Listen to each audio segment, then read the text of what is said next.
Hello everyone. Good morning, sir. Good morning, sir. Good morning, sir. Can you see the screen? Yes, sir. Okay.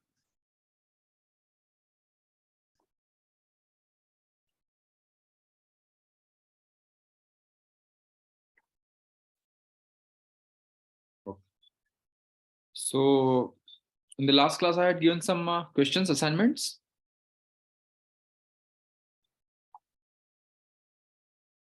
Sir. Hello. Sir, hello. Yes. Sir जो body पे जो angular momentum में change आता है sir, वो body में internal particles के motion या मतलब उनके वजह से आपस में जो इंटरेक्शन हो रहा है, हाँ. उसकी वजह से भी आता है क्या?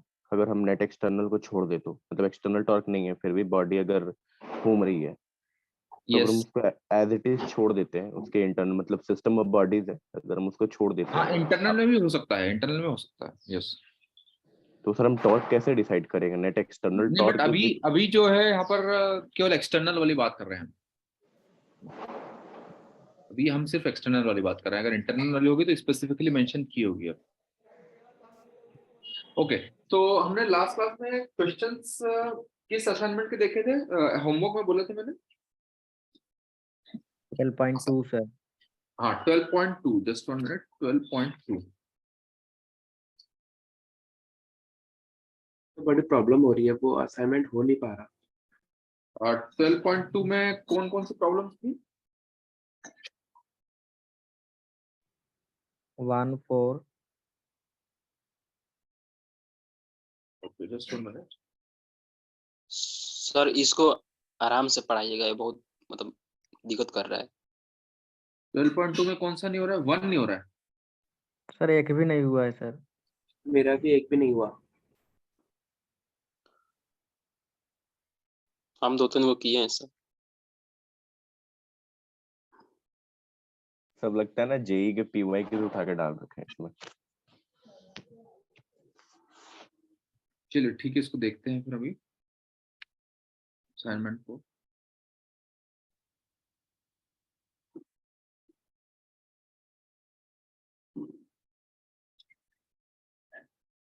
चलिए ठीक है, तो फिर उनको देखते हैं. इससे पहले हम थोड़ा थ्योरी पार्ट कर लेते हैं, तो बाद में इन क्वेश्चंस को देखेंगे.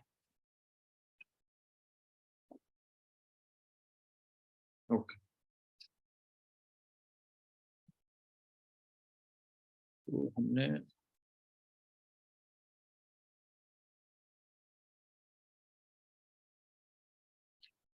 Okay.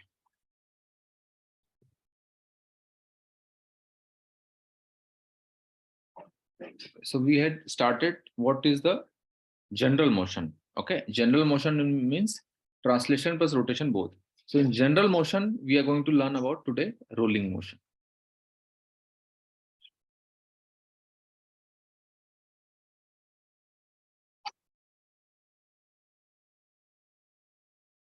In general motion we are going to learn about rolling motion. ठीक है, तो रोलिंग मोशन के लिए लिख लीजिए. एक राउंड ऑब्जेक्ट है,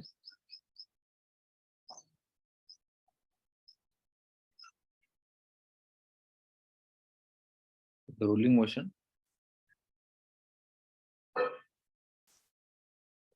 VC से आगे जा रहा है और ये ओमेगा से घूम रहा है.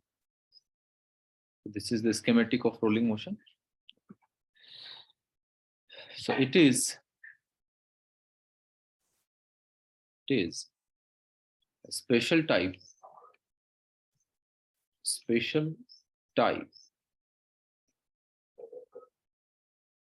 of general motion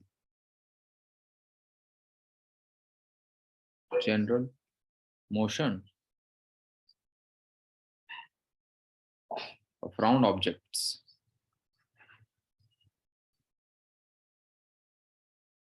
Round object in which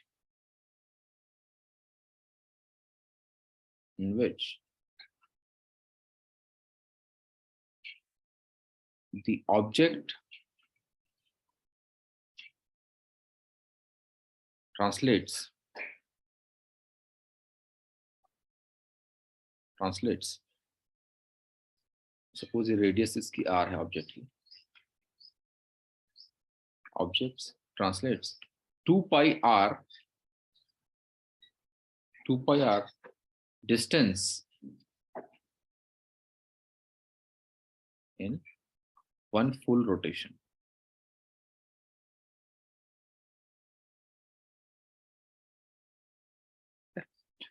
मतलब रोलिंग मोशन एक special type of general motion, ठीक है। जनरल मोशन तो हमने देख लिया था कि v से जा रहा है और ओमेगा जा रहा है।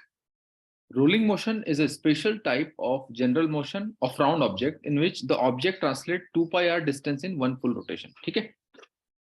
तो वन फुल रोटेशन में r आपका रेडियस ऑफ ऑब्जेक्ट है सपोज, तो वन फुल रोटेशन में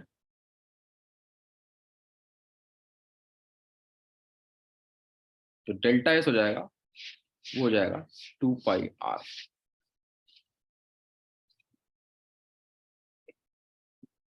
तो ये तो वन रोटेशन हो गया। अगर मैं किसी जनरल एंगल की बात करूं,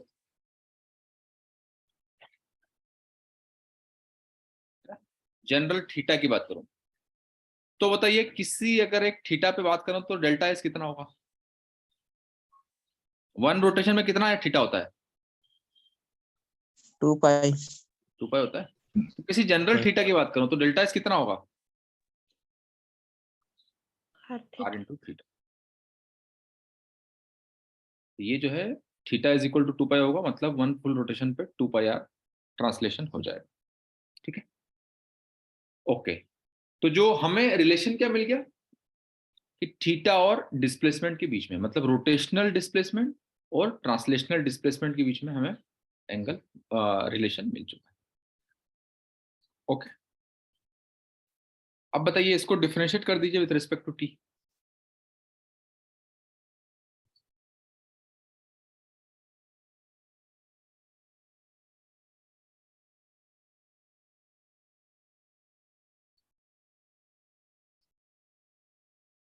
तो बताइए ds बाई dt क्या होता है?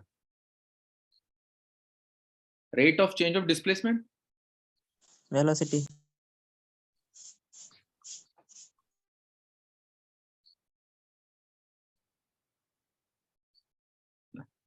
तो ये होता है आपका velocity vc is equal to r into d theta by dt क्या होता है? Angular velocity omega angular velocity, ठीक है। अब इसको एक और बार डिफरेंशिएट कर दीजिए, तो डी वीसी बाई dt क्या हो जाएगा? ac is equal to r into d omega by dt क्या हो जाएगा? अल्फा, ठीक है। तो हमारे रोलिंग मोशन के जो है ये इंपॉर्टेंट रिलेशन आ चुके हैं कि वेलोसिटी जो है, जनरल केस में वेलोसिटी और ओमेगा में कोई रिलेशन नहीं होता, बट रोलिंग मोशन में it is a specific case of general motion जहां पर एक राउंड में जो है 2 पाई r चलता है, ठीक है। तो उस केस में there is a relation between velocity और ओमेगा, ठीक है। मतलब ऐसा नहीं हो सकता कि ओमेगा कुछ भी हो जाए और वीसी कुछ भी हो जाए, दोनों के बीच में एक स्पेसिफिक रिलेशन है और वो रिलेशन है VC is equal to r omega और ac is equal to r into alpha. So this you can say this is 1, this is 2 ये रोटेशनल में भी था सर ऐसा ही। and 3. So 1 2 3 जो है वो क्या है आपका condition for rolling motion.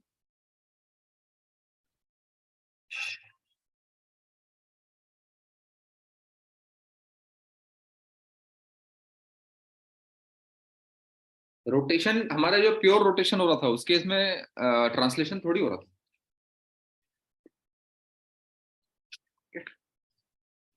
Okay, लिख लीजिए इसमें, फिर आगे चलते हैं। सर उसमें VC is equal to R omega, sir वो टेंजेंशियल वेलोसिटी थी ना सर? हाँ, ये VC सर is वो equal to R translation- omega. यहाँ पर ये जो VC है ये translational velocity of this point centre of mass ये है।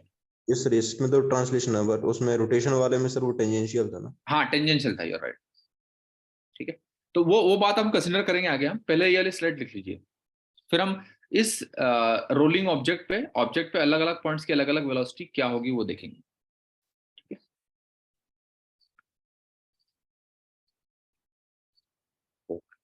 लिख लिया इसको सबने? सर सेंटर ऑफ मास की वेलोसिटी कैसे बोल रहे हैं? ये सेंटर चल रहा है ना वीसी से। लेकिन जब डेल्टा एस को डेरिवेटिव किए हैं तो सर वो VC आएगा, जरूरी है। डेल्टा एस यहाँ पे है round object in which object translates, तो ऑब्जेक्ट ट्रांसलेट मतलब centre of mass of the object translates.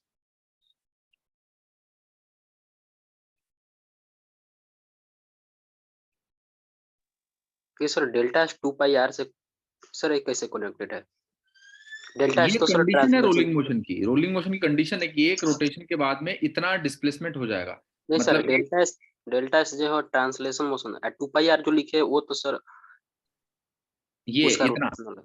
ये इतना हो जाएगा डिस्प्लेसमेंट, ये एक रोलिंग के बाद 2πr,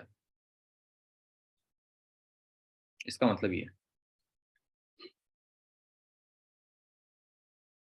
मतलब कि ट्रांसलेशनल और रोटेशन दोनों को। हाँ, दोनों को रिलेशन दिया हुआ है यहाँ पे। अच्छा, हो गया सर। ओके, चलिए अब हमारे पास ऑब्जेक्ट है, एक राउंड ऑब्जेक्ट, ठीक है। उस राउंड ऑब्जेक्ट पे दो मोशन है, दो तरह के, एक तो वीसी से चल रहा है आगे और एक ओमेगा से आगे घूम भी रहा है, ठीक है, क्लियर। और हमारे पास VC is equal to R omega का रिलेशन, ठीक है। अब हमारे पास सपोज अलग अलग पॉइंट्स है, सपोज पॉइंट 1 है, अब अगर पॉइंट 1 की बात करूं मैं, तो पॉइंट 1 के मूवमेंट में दोनों मोशंस कंट्रीब्यूट करेंगे, एक तो ट्रांसलेशन मोशन भी कंट्रीब्यूट करेगा और एक रोटेशन मोशन भी ट्रांसब्यूट करेगा, ठीक है। तो बताइए पॉइंट 1 के ऊपर एक तो वीसी होगा, इसकी अगर वेलोसिटी लिखी जाए वी ऑफ 1 की, तो वी ऑफ 1 में जो पहले एक तो वीसी होगा इधर, साथ ही साथ सेंटर ऑफ मास के अबाउट रोटेट भी तो कर रही है ना। तो इसकी रोटेशनल कंपोनेंट क्या होगा सेंटर ऑफ मास के अबाउट, प्लस ओमेगा, समझ के बाद। तो वी ऑफ 1 कितना हो जाएगा, VC plus omega R. But omega R क्या है, हमारे पास रिलेशन क्या है, VC is equal to omega R है ना। तो वी ऑफ 1 कितना हो जाएगा, 2VC, ठीक है। जैसे आपको याद होगा सबसे पहले काइनेमेटिक्स में हमने क्वेश्चन किया था, आपको याद है, जिसमें मैंने बताया था कि what will be the distance travelled by the point on the periphery in a one full rotation. तो उसमें हमने कंपोनेंट निकाले थे वेलोसिटीज के। अब बताइए पॉइंट 2 है, तो पॉइंट 2 की वेलोसिटी कितनी होगी बताइए, ये स्पीड कितनी होगी पॉइंट 2 की, सर पाइथागोरस थ्योरम है ना।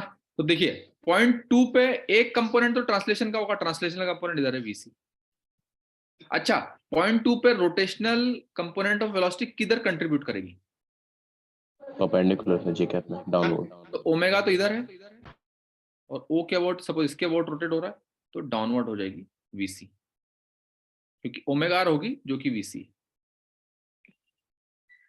तो ये पॉइंट 2 है सपोज, ठीक है। तो वेलोसिटी या स्पीड ऑफ पॉइंट 2 कितना हो जाएगा, under root of VC square plus VC square root 2VC, और उसकी डायरेक्शन किधर होगी, इधर।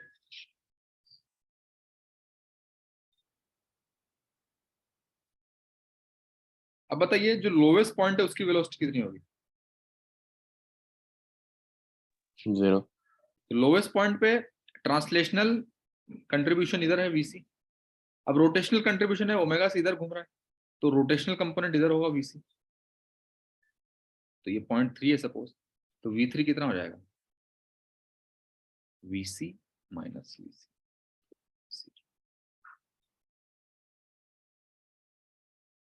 इसी तरीके से कोई जनरल ऑब्जेक्ट अगर जनरल एंगल दिया हो तो निकाल सकते हैं आप। यस सपोज आपको यहाँ पर एक जनरल थीटा दिया हुआ है, जनरल थीटा, तो यहाँ पे इसकी सपोज यहाँ पर इसका वेलोसिटी निकाल, स्पीड निकालिए आप, कितना हो,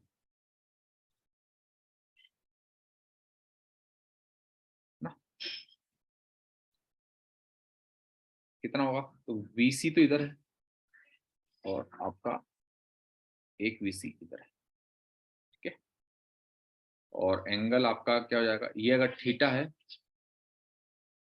तो ये एंगल भी थीटा होगा, तो ये 90 माइनस थीटा होगा।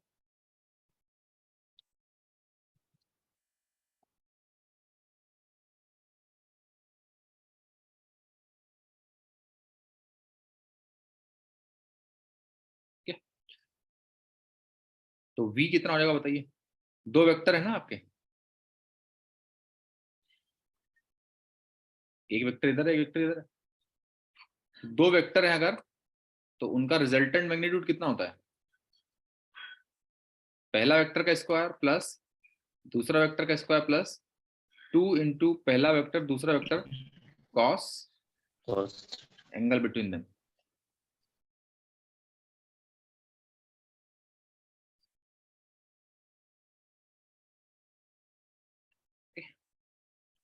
तो आपका जो स्पीड हो जाएगा किसी जनरल थीटा पे, वो हो जाएगा under root of 2VC square plus 2VC square और कॉस 90 माइनस थीटा हो जाएगा sine theta.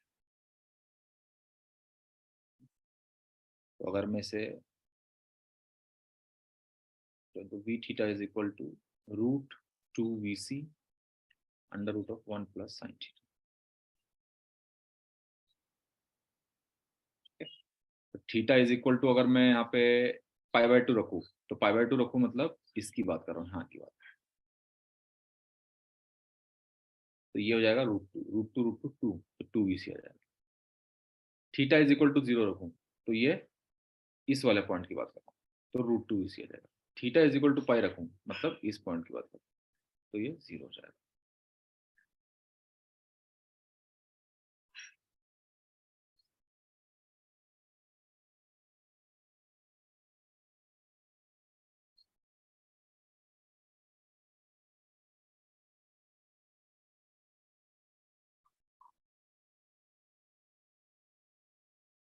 Sir rolling motion में क्या फ्रिक्शन नेसेसरी है क्या? फ्रिक्शन होगा, हम फ्रिक्शन की बात करेंगे अभी। ये वाली स्लाइड लिख लीजिए।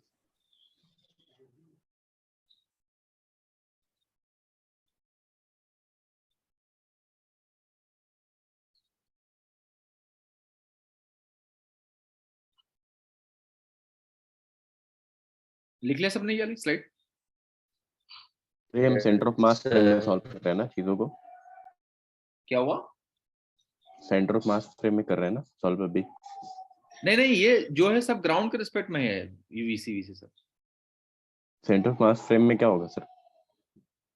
सेंटर ऑफ मास फ्रेम में फिर ये केवल और केवल VC नहीं रोटेशनल आएगा ना? कंपोनेंट होगा ना, वीसी नहीं होगा फिर। ओके।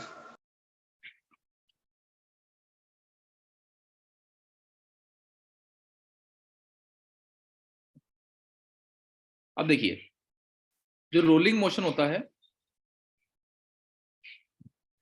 तो रोलिंग मोशन में जो है इस वाले पॉइंट की वेलोसिटी जो है 0 है। मतलब कि लोवेस्ट पॉइंट या फिर पॉइंट ऑफ कांटेक्ट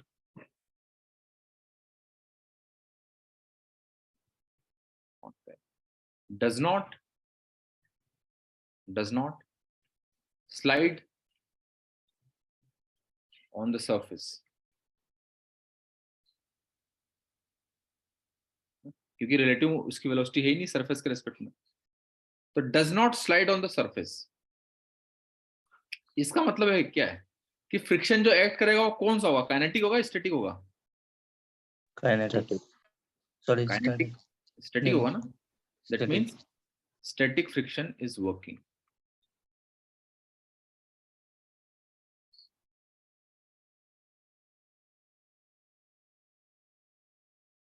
अच्छा, अब स्टैटिक फ्रिक्शन अगर काम कर रहा है तो स्टैटिक फ्रिक्शन की कोई एक पर्टिकुलर वैल्यू होती है, वो एडजस्टेबल होती है?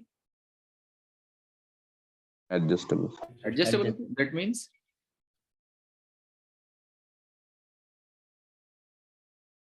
value of friction is adjustable. according to the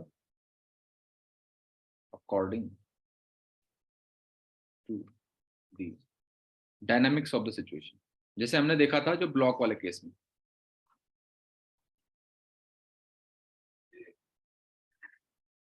dynamics of situation. Okay, तो फ्रिक्शन Fs, तो Fs की वैल्यू मिनिमम कितनी हो सकती है? 0 हो सकती है, और मैक्सिमम कितनी हो सकती है? Mu times n. तो according to the dynamics of the situation आपकी फ्रिक्शन की वैल्यू चेंज हो सकती है, एडजस्टेबल होती है.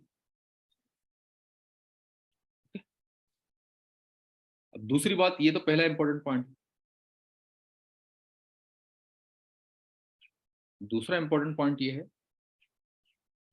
कि work done by friction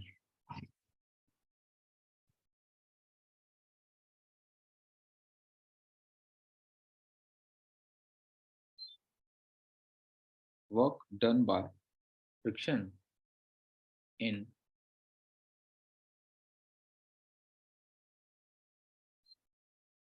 rolling motion 0. Of course static वाला है तो बताइए, किसी भी डिसिपेटिव फोर्स के द्वारा वर्क डन 0 है, मतलब टोटल एनर्जी सिस्टम की क्या होगी? कंजर्व रहनी चाहिए.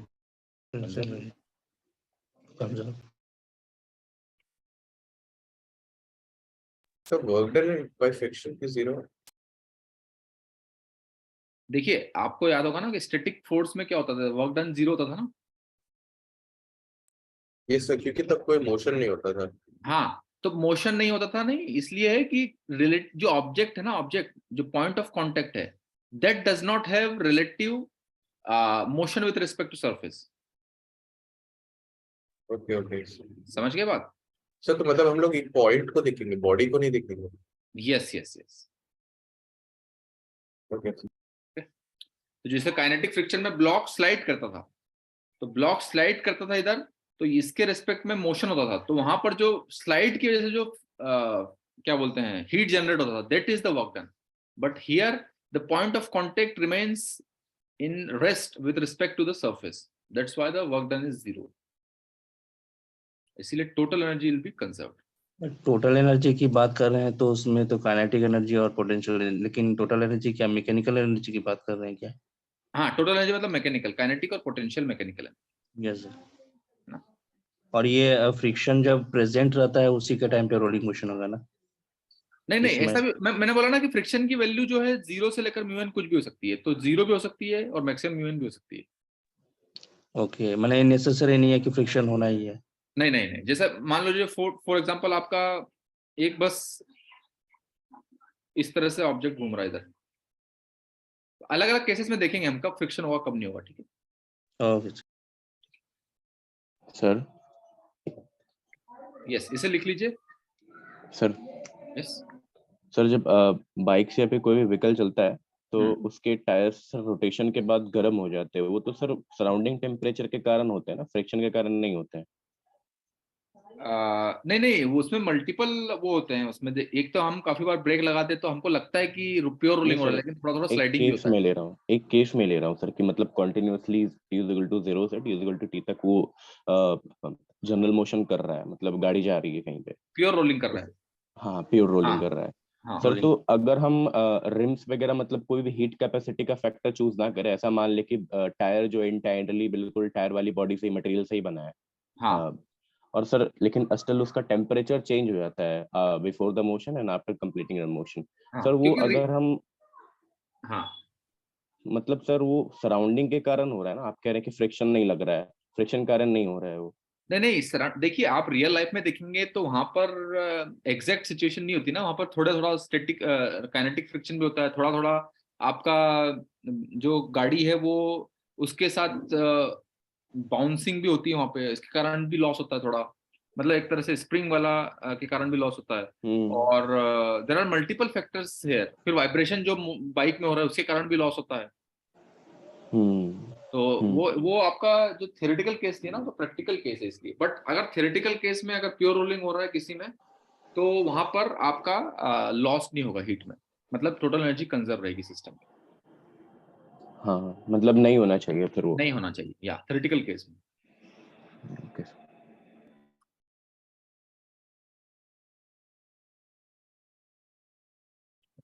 तो एक पर्टिकुलर सेट ऑफ प्रॉब्लम देखते हैं इसमें हम।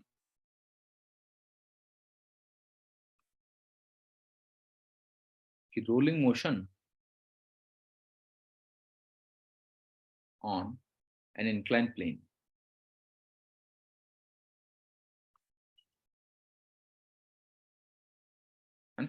इंक्लाइन प्लेन में जो है रोलिंग मोशन हो रहा है।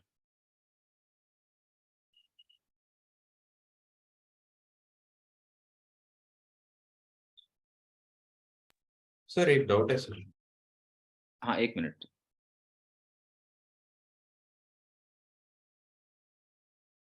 इस तरीके से रोलिंग मोशन हो रहा है, ठीक है।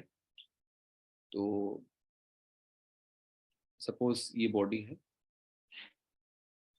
इस बॉडी का मास m है, रेडियस r है, और इसका कोफिशिएंट ऑफ फ्रिक्शन है म्यू। हाँ, बोलिए क्या होगा। सर यहाँ पे जो फ्रिक्शन है वो एक टॉर्क लगा रहा है ना कहाँ पर? सर, मतलब जो पिछला केस में, वो पिछला स्लाइड में सर, वो जो फ्रिक्शन है वो टॉर्क लगाएगा ना। फ्रिक्शन जो है टॉर्क, हाँ इसके रेस्पेक्ट में लगाएगा, इसके रेस्पेक्ट में। सर तो टॉर्क अगर लगाएगा तो फिर मतलब एंगुलर एक्सेलरेशन होना चाहिए, मतलब बॉडी को स्पीड अप होना चाहिए ना बॉडी को, सर, मतलब बॉडी को स्पीड अप होना चाहिए ना। अगर फ्रिक्शन टॉर्क लगा रहा है तो फिर एक एंगुलर एक्सेलरेशन होना चाहिए। हाँ तो सर वही देखेंगे ना हम यहाँ पे वही देखेंगे अभी होगा तो। सर मतलब नहीं, यहाँ पे नहीं, मतलब नॉर्मल भी अगर मतलब ऑन नॉर्मल प्लेन इस सरफेस केस अगर में मूव कर रहा है वही तो वही बोल रहा हूँ ना कि नॉर्मल केस में फ्रिक्शन जीरो होगा यहाँ पे। फिर फ्रिक्शन जीरो होगा। हाँ, जो जो इस केस में ना, अगर घूम रहा है, सीधा घूम रहा है अब ये, तो यहाँ पर फ्रिक्शन जीरो होगा। ओके क्योंकि सर अगर मान लो कुछ फ्रिक्शन हुआ, सपोज, ठीक है, तो फ्रिक्शन मान लो इधर हुआ, ठीक है, तो फिर बॉडी का डी एक्सेलरेशन हो जाएगा, क्योंकि ओवरऑल सिस्टम नेगेटिव है इसके ऊपर फोर्स। तो इसका मतलब है कि बॉडी धीरे धीरे रेस्ट पे जाएगी, जबकि मैंने क्या बोला, total energy is conserve. Yes sir, समझ के बात? तो यस सर। इसलिए मैंने बोला है कि इस केस में जो है, जहां पे प्लेन पे है वहां पे फ्रिक्शन जीरो है, और आगे वाले केस में इसमें देखेंगे हम, इसमें फ्रिक्शन कुछ होगा, तो यहाँ पर एक्सेलरेट होगा या डी एक्सेलरेट होगा, जो भी होगा, ठीक है। ओके तो वो केस हम कंसिडर कर रहे हैं, ठीक है। अब बताइए यहाँ पर कौन कौन से फोर्सेस हैं, बताइए। mg है mg नॉर्मल। एक तो, ठीक है, और एक आपका नॉर्मल है, एक तो नॉर्मल है आपका इधर, एक mg है ना, और एक फ्रिक्शन है। तो फ्रिक्शन तो आपका इधर लगेगा, mg है, तो mg के क्या होंगे, दो कंपोनेंट होंगे यस सर, ना, एक कंपोनेंट तो इधर होगा, यस सर, mg कितना होगा ये, sine cos theta sin theta। ना, और mg का एक कंपोनेंट इधर, सॉरी, mg का एक कंपोनेंट इधर होगा, कितना होगा mg साइन थीटा, ठीक है।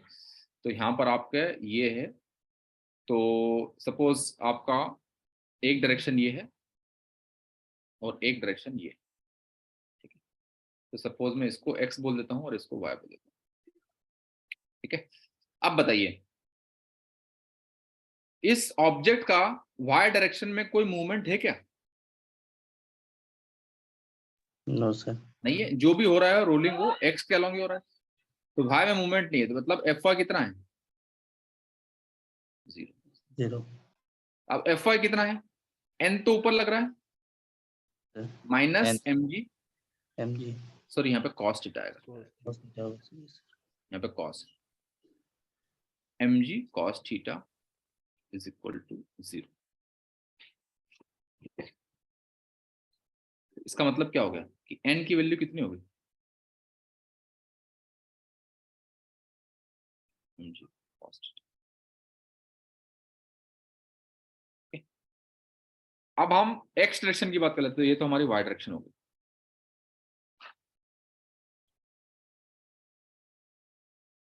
Now let us talk about X direction. So X direction की अगर बात करेंगे तो F X is equal to M into X. तो सपोज ये इधर जाता है, इसका सेंटर ऑफ मास इधर सपोज AC से जाता है, और ये रोटेट सपोज इस तरह से अल्फा एंगुलर एक्सेलरेशन से करता है। ठीक है, तो m इंटू AC, ये तो आपका एक्सेलरेशन हो गया। ठीक है, Fx कितना है बताइए, पॉजिटिव में कितना है force? mg sin theta। mg sin theta। और नेगेटिव में कितना है? फ्रिक्शन है नेगेटिव में। Yes sir. एक इक्वेशन आपका ये आ गया। अब टॉर्क की बात कर लेते हैं।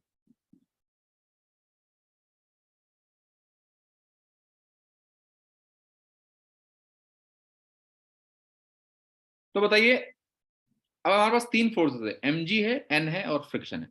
तो mg का कोई टॉर्क होगा क्या? नहीं सर। क्योंकि वो सेंटर ऑफ मास से पास होता है। n का कोई टॉर्क होगा क्या? No sir. क्योंकि वो सेंटर से पास होता है। फ्रिक्शन का टॉर्क होगा, है ना? Tau is equal to I alpha. बताइए फ्रिक्शन का टॉर्क कितना होगा? F into R। फ्रिक्शन कितना होगा इनटू फ्रिक्शन का R torque? F into R होगा, inverts. Is equal I into,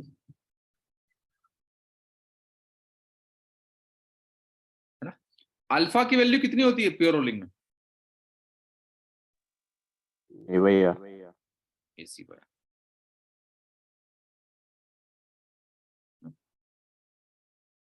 तो फ्रिक्शन आपका कितना आ गया? आई AC बाय आर स्क्वायर। अब इस फ्रिक्शन को यहां पर रख दो, तो आपका आ जाएगा mg साइन थीटा माइनस आई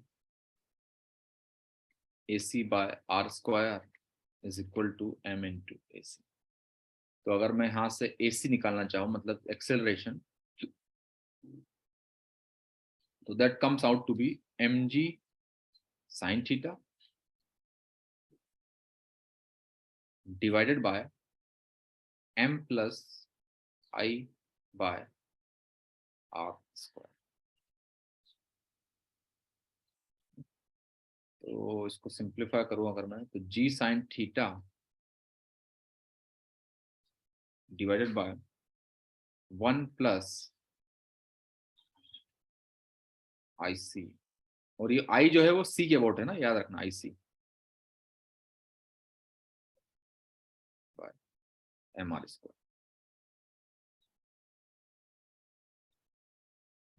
तो ये आपका जो है एक्सेलरेशन हो जाएगा।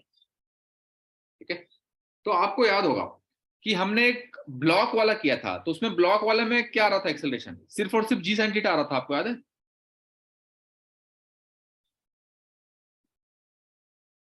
Yes sir. Yes sir. यहाँ पर 1 plus IC bye MR square extra आ जाएगा, क्योंकि फ्रिक्शन के कारण रोलिंग मोशन भी हो रहा है। सर। ओके, तो सर। ये आपका एक्सेलरेशन हो जाएगा। पूछिए। सर वो किसी एक पॉइंट पर है ना सर, ये भी स्फीयर। तो किसी इसमें एक पॉइंट पे मतलब जैसे आपने पिछले केस में बताया था सर, वो कि उसमें फ्रिक्शन नहीं लग रहा था, तो इस केस में क्यों लग रहा है? हाँ, इस केस में हम फ्रिक्शन की वैल्यू निकाल सकते हैं ना, ऐसे फ्रिक्शन की वैल्यू यहां से आ जाएगी। क्या आएगा फ्रिक्शन? आई फ्रिक्शन है I AC by R square, तो I by R square into AC, I by R square into AC कितना है? g sine theta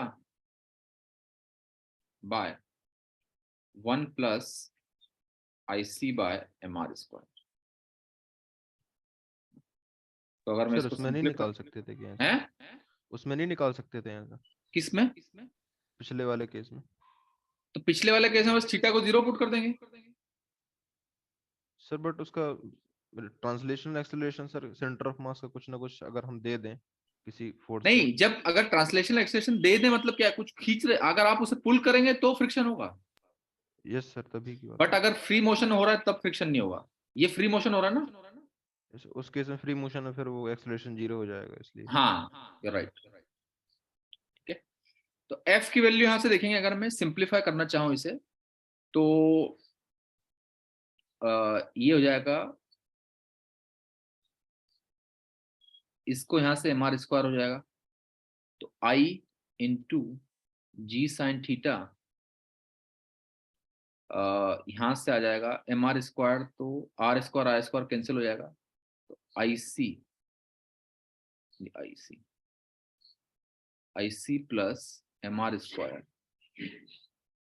into m, तो ये हो जाएगा आपका mg sine theta, f is equal to हो जाएगा mg sine theta divided by 1 plus mr square by I C, ये आपका हो जाएगा फ्रिक्शन फोर्स।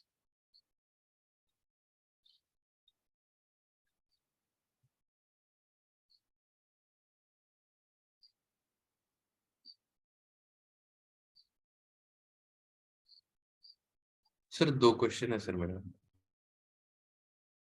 हाँ लिख लीजिए, हाँ पूछिए।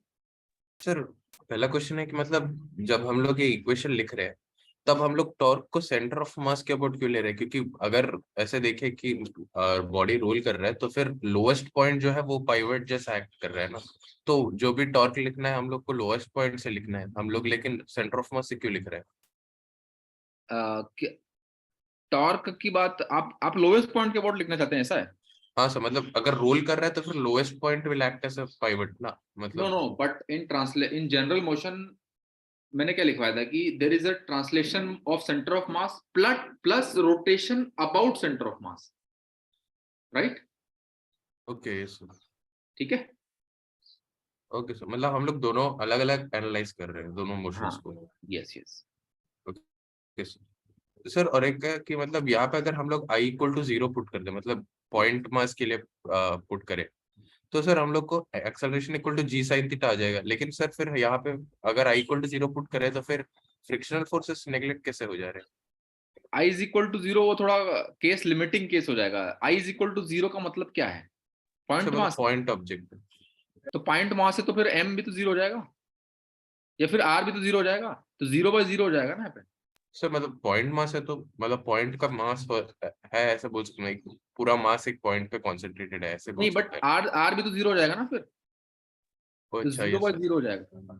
Okay okay, yes. तो वो लिमिटिंग केस, लिमिट वाला ही क्वेश्चन हो जाएगा वो। Okay sir. सर जो उसमें है कि जो S equal to G sine theta upon 1 plus I C upon M R square, उसमें सर आई सी तो centre of mass moment of inertia है, but M R square sir कौन सी इनर्शिया लेंगे? नहीं, mr स्क्वायर इनर्शिया नहीं है, mr square तो एक टर्म आ रहा है यहाँ पे। तो सर उसके ये वो भी मतलब एम आर स्क्वायर जैसे भी मोमेंट ऑफ इनर्शिया वो भी आता है जैसे उसकी पॉइंट मास का डायमेंशन आता है। मोमेंट ऑफ इनर्शिया है, उसकी dimension yes moment of inertia. वही मैं पूछना चाहता था कि वो एम आर स्क्वायर मतलब उसका डायरेक्ट वैल्यू पुट करेंगे वो जैसे है वैसे ही मास और हाँ हाँ रेडियस। हाँ हाँ हाँ।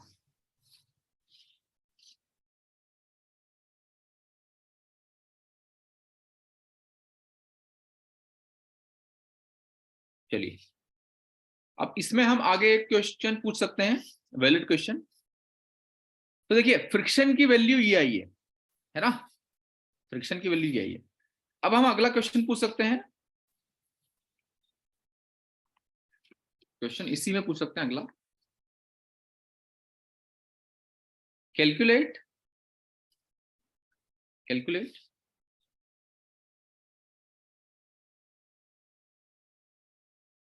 मिनिमम वैल्यू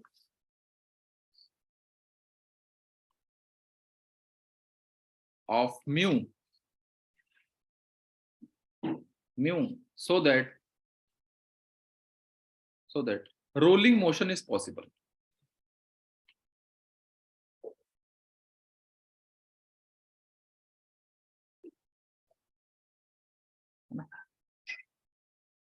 तो हमारे पास फ्रिक्शन आ चुका है पहले वाले केस में। तो बताइए फ्रिक्शन की लिमिटिंग केस क्या होती है, किसके जी। बराबर लेस देन इक्वल टू होता है, म्यू इनटू एन के बराबर होता है सर ना।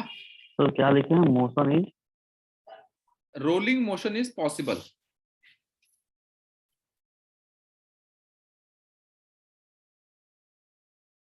तो फ्रिक्शन की वैल्यू हमारे पास कितनी आई, M G sine theta upon में क्या है 1 plus MR² mr square by IC is less than equal to mu into N की वैल्यू कितनी है, mg cos theta।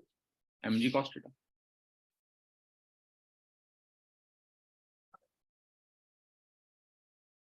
mg से mg कैंसिल हो जाएगा, तो म्यू की वैल्यू क्या होगी, greater than equal to tan theta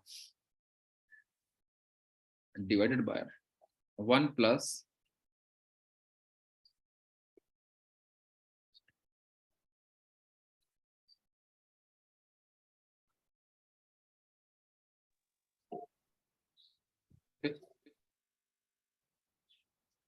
sir इसलिए ले फ्रिक्शन रहे जो हैं है क्योंकि इससे ज्यादा होना चाहिए, मतलब म्यू जो है इससे ज्यादा होना चाहिए, तब रोलिंग मोशन पॉसिबल। सिर्फ फ्रिक्शन और मतलब ज्यादा हो जाता है इससे, फिर तो स्लाइड करने लगता है वो। अगर फ्रिक्शन फोर्स जो है हमारा, इसका मतलब वही वाली बात होगी ना कि जो रिक्वायर्ड फ्रिक्शन है वो मैक्सिमम फ्रिक्शन से ज्यादा हो जाएगा, तब स्लाइड करने लग जाएगा, क्योंकि फ्रिक्शन की कैपेसिटी होगी नहीं उसको होल्ड कर पाए। वही सर। जैसे हमने ब्लॉक वाले केस में देखा, स्लाइड ब्लॉक वाले केस में ना, यस कि फ्रिक्शन की अगर कैपेसिटी है तो उसको साथ में लेके चल सकता है, और नहीं है तो फिर स्लाइड करने लग जाएगा। तो इसी केस में यहाँ पर अगर उसकी कैपेसिटी है तो रोल करवा सकता है वो, अगर कैपेसिटी से बाहर हो गया तो फिर स्लाइड करना शुरू कर देगा।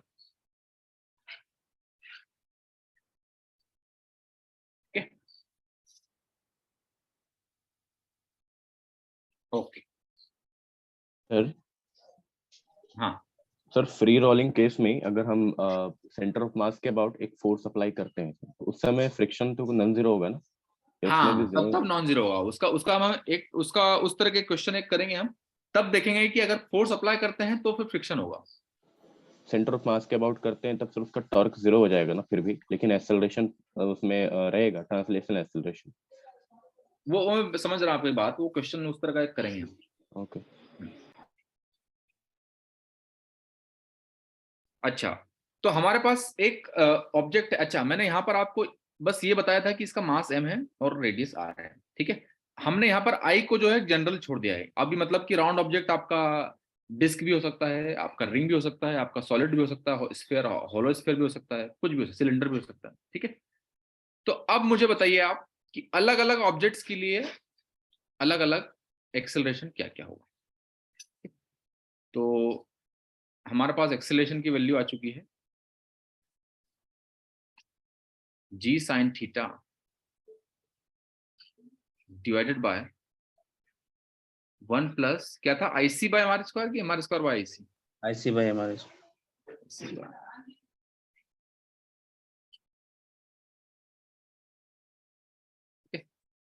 तो ये किसके लिए वैलिड है, this is valid for round object जिसका मास m है, रेडियस r, ठीक है। तो क्वेश्चन आपका ये है कि आपके पास ऑब्जेक्ट है ring, disc, solid sphere, hollow sphere, solid sphere.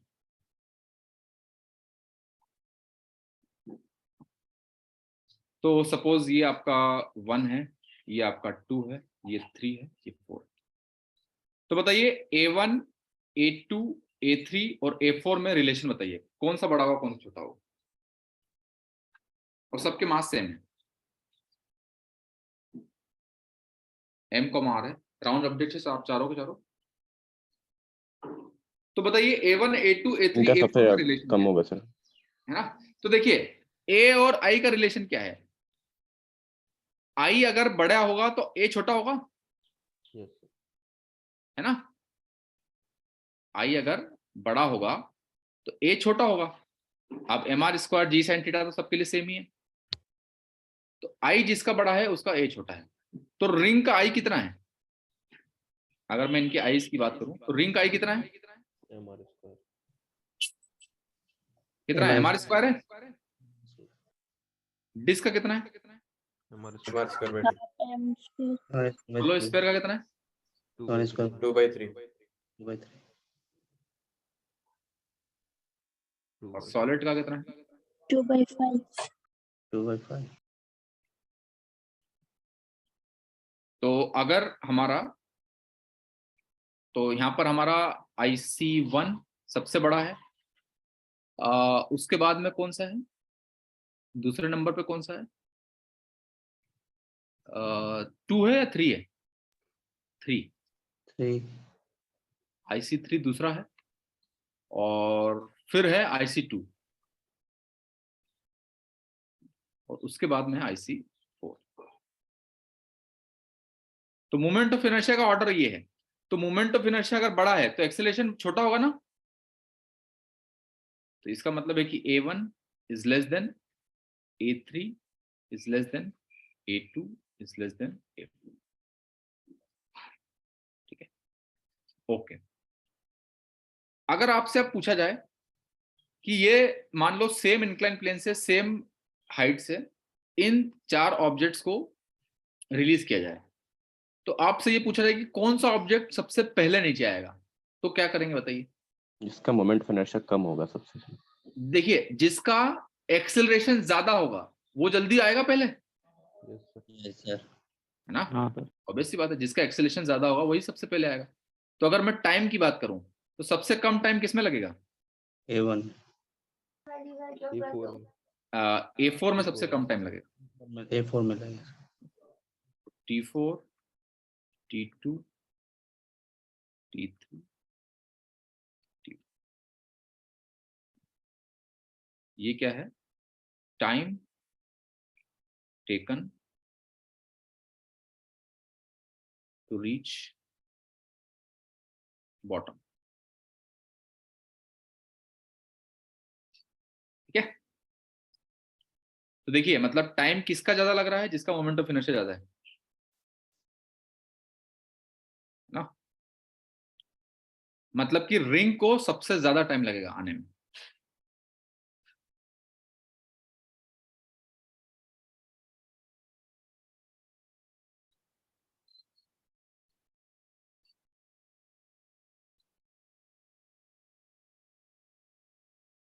Okay, चलिए अब आप लोग एक क्वेश्चन ट्राई कीजिए।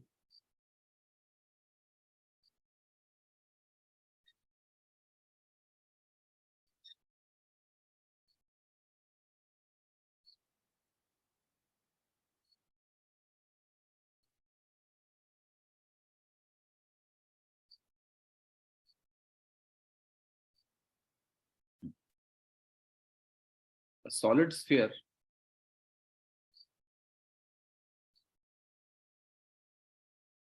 solid sphere is released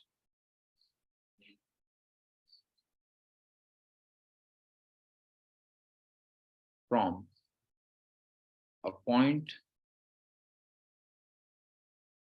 on inclined plane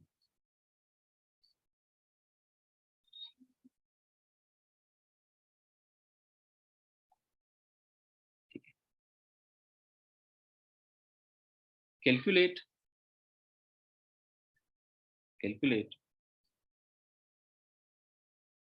its velocity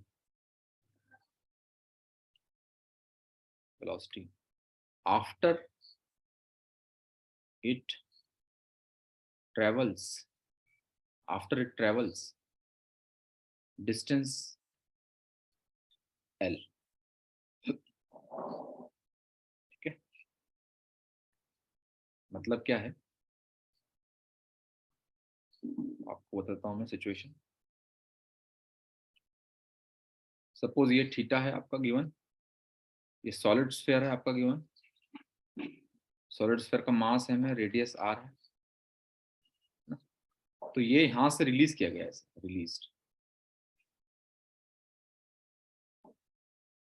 अब ये जो है यहां से लेकर यहां तक L डिस्टेंस सपोज चल चुका है, तो यहां पर इसकी वेलोसिटी क्या होगी ये निकालना। सर रूट ओवर 2a और a वो वाला होगा g sin theta by 1 plus i by m r square. हाँ, तो देखिए इसको हम कैसे कर सकते हैं, एक तो हम एक्सेलरेशन निकाल कर सकते हैं, है ना। एक तो हम कैसे कर सकते हैं कि ये एक्सेलरेशन जो है यूनिफॉर्म है कि नहीं है ये, यस सर। तो यूनिफॉर्म वाला फॉर्मूला लगा सकते हैं, लगा सकते हैं। तो इसका मतलब क्या है, V square is equal to U square plus 2as। तो V square is equal to U square तो 0 है, प्लस 2 इंटू ए हमें दिया है और a है, तो v is equal to under root 2a into L, और a जो है ये आपका है। ठीक है, तो एक मेथड तो ये हो सकता है। अच्छा, एक और मेथड ये हो सकता है कि हम इसको एनर्जी कंजर्वेशन से कर सकते हैं, यस सर। है ना, क्योंकि वर्क डन बाय फ्रिक्शन तो 0 है, मतलब एनर्जी कंजर्व होगी, मतलब गेन इन काइनेटिक एनर्जी क्या होगा, लॉस इन पोटेंशियल एनर्जी होगा, पोटेंशियल एनर्जी, है ना। तो total energy initial is equal to total energy final. तो सपोज आपका यहाँ पे, इसको मैं रेफरेंस 0 ले लेता हूँ, इसको रेफरेंस, ओके।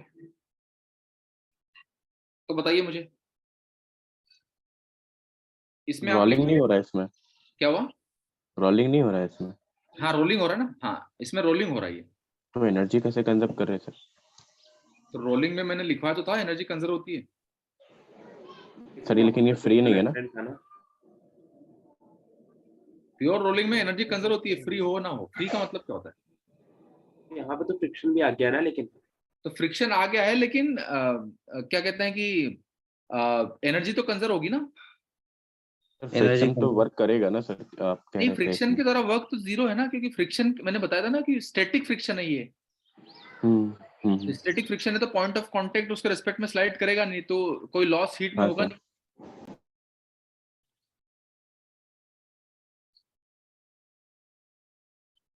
तो टोटल एनर्जी इनिशियल मतलब पोटेंशियल एनर्जी इनिशियल,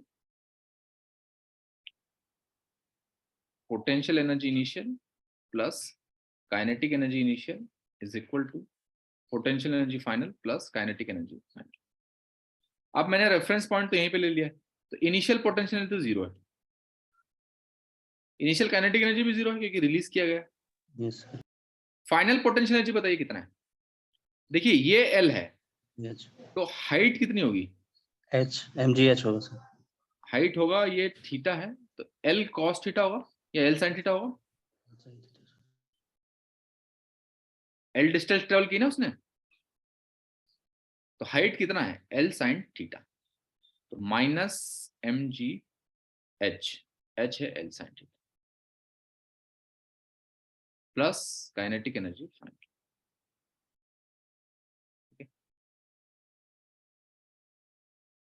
अब काइनेटिक एनर्जी फाइनल लिखिए, बताइए क्या होगा।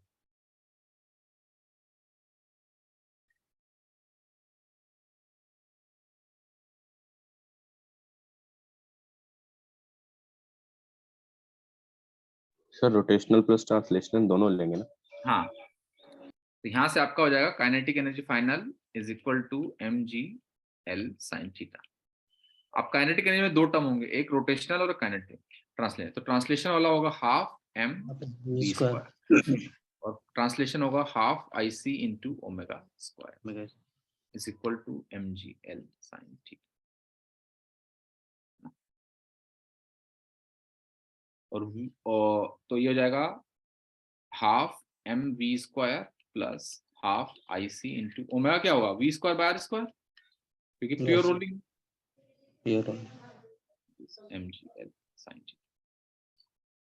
तो यहाँ से आपका आ जाएगा v स्क्वायर अगर मैं कॉमन ले लूं is equal to mg L sin theta divided by यहाँ पे आएगा m/2 plus ic by 2r। v square आपका आ जाएगा, यहाँ से m कैंसिल हो जाएगा और यहाँ पर m आ जाएगा, ठीक है।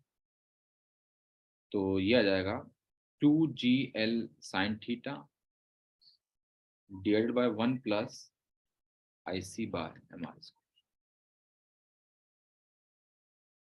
ठीक है। तो यहाँ से आपका आ जाएगा v square is equal to 2 into ये a है ना, ये a ही तो है। Yes sir. यही वाला फॉर्मूला आके देखो 2l,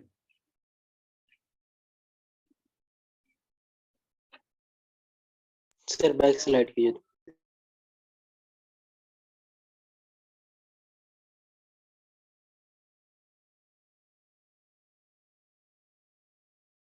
sir work done by friction एक बार फिर से बता दीजिए, और सही से समझ में नहीं आ रहा। वर्क डन बाय फ्रिक्शन 0 होगा। क्यों 0 होगा? क्योंकि जो पॉइंट ऑफ कांटेक्ट है वो उसके रिलेटिव में स्लाइड नहीं हो रहा है। देखिए वर्क डन बाय फ्रिक्शन जो होता है ना, वो होता है F.dl, और dl जो होता है उस पॉइंट ऑफ कांटेक्ट का relative motion with respect to friction. Friction की तरफ वर्क डन ये होता है। तो जो प्योर रोलिंग में जो पॉइंट ऑफ कांटेक्ट है वो स्लाइड तो हो ही नहीं रहा है, इसीलिए वर्क डन बाय फ्रिक्शन 0 है। इसीलिए कोई भी हीट में एनर्जी लॉस नहीं होगी। सर लेकिन हम लोग जब वर्क डन लिखते हैं तो फिर हम लोग मतलब सब पहले वाले सारे केसेस में हम लोग पूरा बॉडी को लिए थे, लाइक फॉर एग्जांपल नॉर्मल नहीं, मतलब ग्रेविटेशनल, वो सब पूरा बॉडी को लिखे किए थे। नहीं तो वही बता रहा हूँ ना कि अलग अलग फ्रिक्शन, अलग अलग इसका ना फोर्सेस का वर्क डन के अलग अलग फॉर्म्स होते हैं। तो ग्रेविटी में क्या होता है, वर्क डन की ग्रेविटी सेंटर ऑफ मास पे लग रही है, तो सेंटर ऑफ मास अगर कहीं पे मूव करेगा तो ग्रेविटी काम कर रही है, ठीक है ना। जैसे इस केस में ग्रेविटी काम कर रही है क्योंकि सेंटर ऑफ मास मूव कर रहा है। फ्रिक्शन के द्वारा जो वर्क डन होता है उसका बाय डेफिनेशन ये होता है कि पॉइंट ऑफ कॉन्टेक्ट अगर स्लाइड कर रहा है तो F जितना वर्क डन होगा वो होगा F.dl। अगर पॉइंट ऑफ कॉन्टेक्ट स्लाइड नहीं कर रहा है तो वर्क डन 0 होगा। क्योंकि आप देखिए ना, पॉइंट ऑफ कॉन्टेक्ट अगर स्लाइड नहीं कर रहा है तो कोई डिसिपेशन होगा ही नहीं। आप इंट्यूटिवली सोचिए ना एक बार, yes sir. Point of contact अगर स्लाइड कर ही नहीं रहा है तो कोई डिसिपेशन हो ही नहीं रहा है, मतलब बस उसके ऊपर रोल कर रहा है एक तरह से वो। तो डिसिपेशन नहीं हो रहा है, इसका मतलब कि लॉस नहीं हो रहा है, लॉस नहीं हो रहा है मतलब वर्क डन बाय फ्रिक्शन 0 है। Yes sir. आप इंट्यूटिवली भी देखेंगे तो। Sir next slide sir. Okay,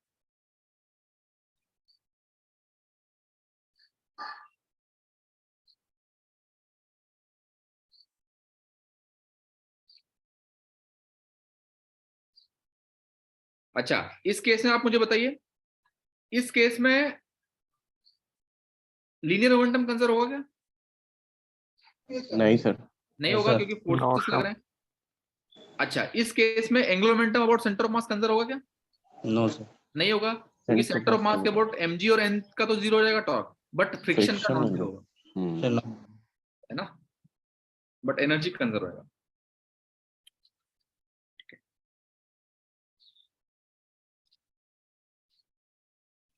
चलिए आगे चलते हैं।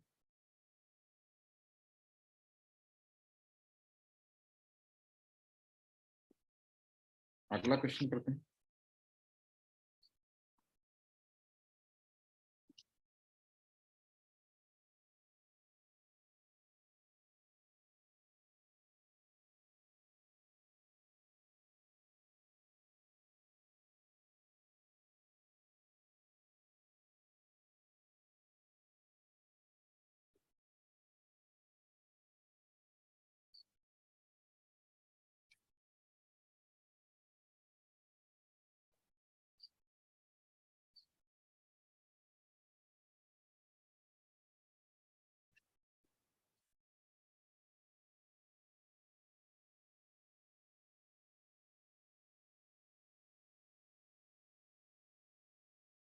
एक बार आप ट्राई कीजिए असाइनमेंट 12.1 क्वेश्चन नंबर 25 ट्राई कीजिए।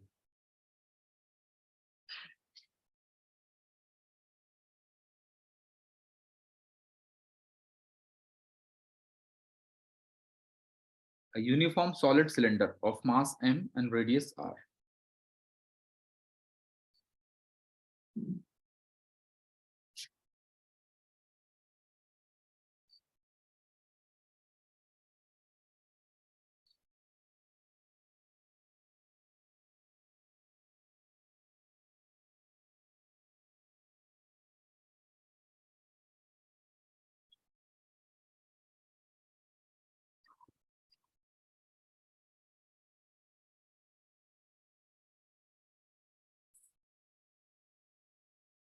तो यहाँ पर उसने डायरेक्टली हाइट h दे दी है।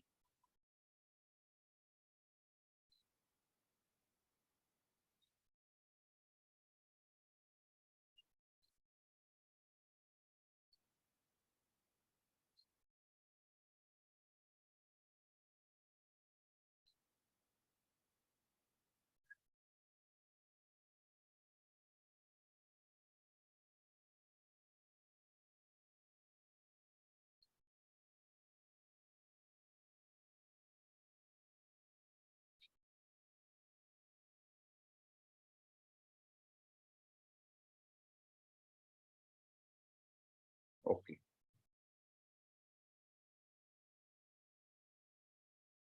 सी ऑप्शन आ रहा है सर, आ गया सी ऑप्शन। मेरा सी आ रहा है सर, पता नहीं।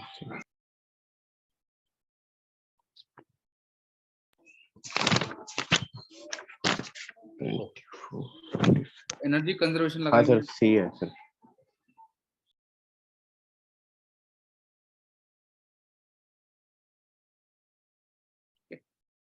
एनर्जी कंजर्वेशन लगाएंगे तो इनिशियल की बात करते हैं।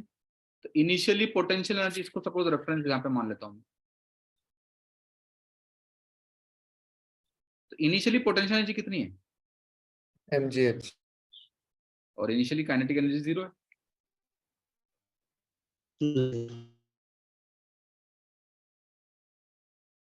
फाइनली पोटेंशियल एनर्जी कितनी है? 0। फाइनली काइनेटिक एनर्जी है half m v square plus half i omega square. और सॉलिड सिलेंडर है, मतलब i कितना होगा सॉलिड सिलेंडर का? मेरा स्क्वायर बाय 2 होगा सर, एक्सिस ऑफ रोटेशन के अबाउट। हाँ,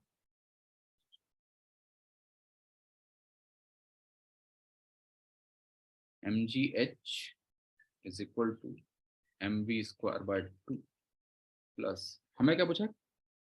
रोटेशनल काइनेटिक एनर्जी ना। Yes sir.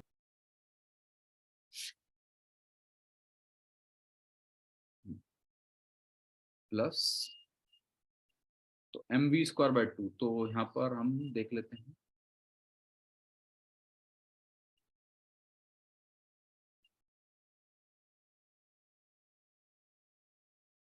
mv square by 2, तो m इंटू वी को लिख देता हूं मैं omega R. m R square omega square by 2 plus half I कितना है M R square by 2 omega square. तो यहाँ से आपका आ जाएगा mgh इक्वल टू, ये कितना हो जाएगा? 1/2 प्लस 1/4, तो 3/4 M R square omega square. तो यहाँ से आपका आ जाएगा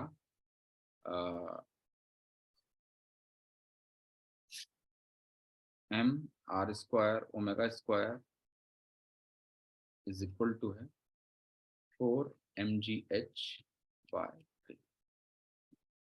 अब रोटेशनल काइनेटिक एनर्जी पूछा हमसे। Rotational kinetic energy half I omega square, तो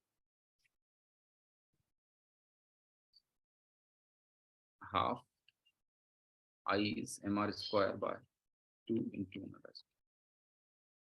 और एम आर ओमेगा स्क्वायर की वैल्यू ये है, तो ये जाएगा 4 से 4 तो कैंसिल हो जाएगा, बचेगा mgh बाय।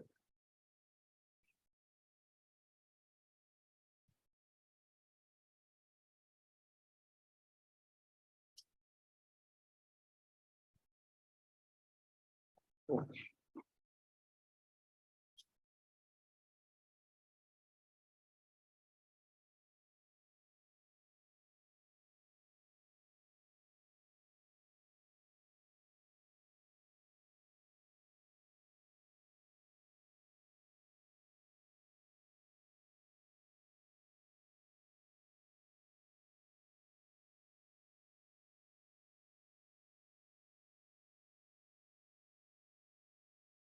चलिए लिख लिया सबने ये।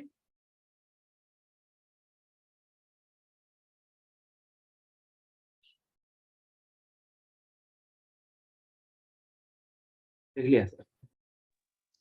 सर यस सर वहाँ पे फॉर्मूला लगा सकते हैं sir, v square equal to 2 square plus 2gh वाला, कौन सा वाला? न्यूटन्स वाला sir. v square equal to u square plus 2s, v find कर लेते हैं वहां से, फिर हाँ हाँ कॉम्बिनेशन हाँ, करके लगा v सकते हैं, बार ऐसा भी लगा सकते हैं, डायरेक्टली भी लगा सकते हैं, बट आपको याद होना चाहिए वो। चलिए अब अगला एक क्वेश्चन करते हैं हम।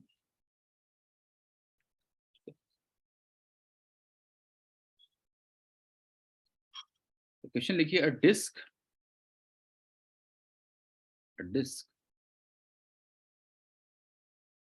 is rotated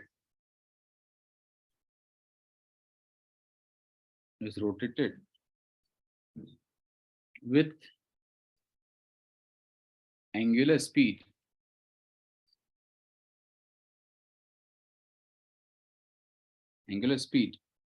omega naught and placed on rough horizontal surface.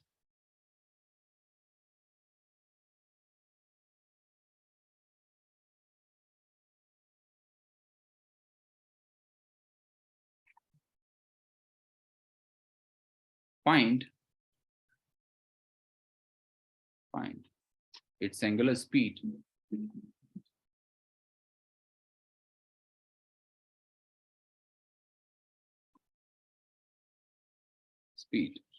when motion becomes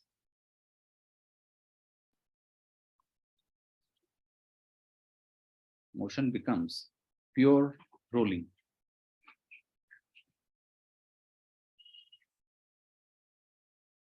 ठीक है, तो क्वेश्चन क्या कह रहा है वो आपको बता देता हूं मैं।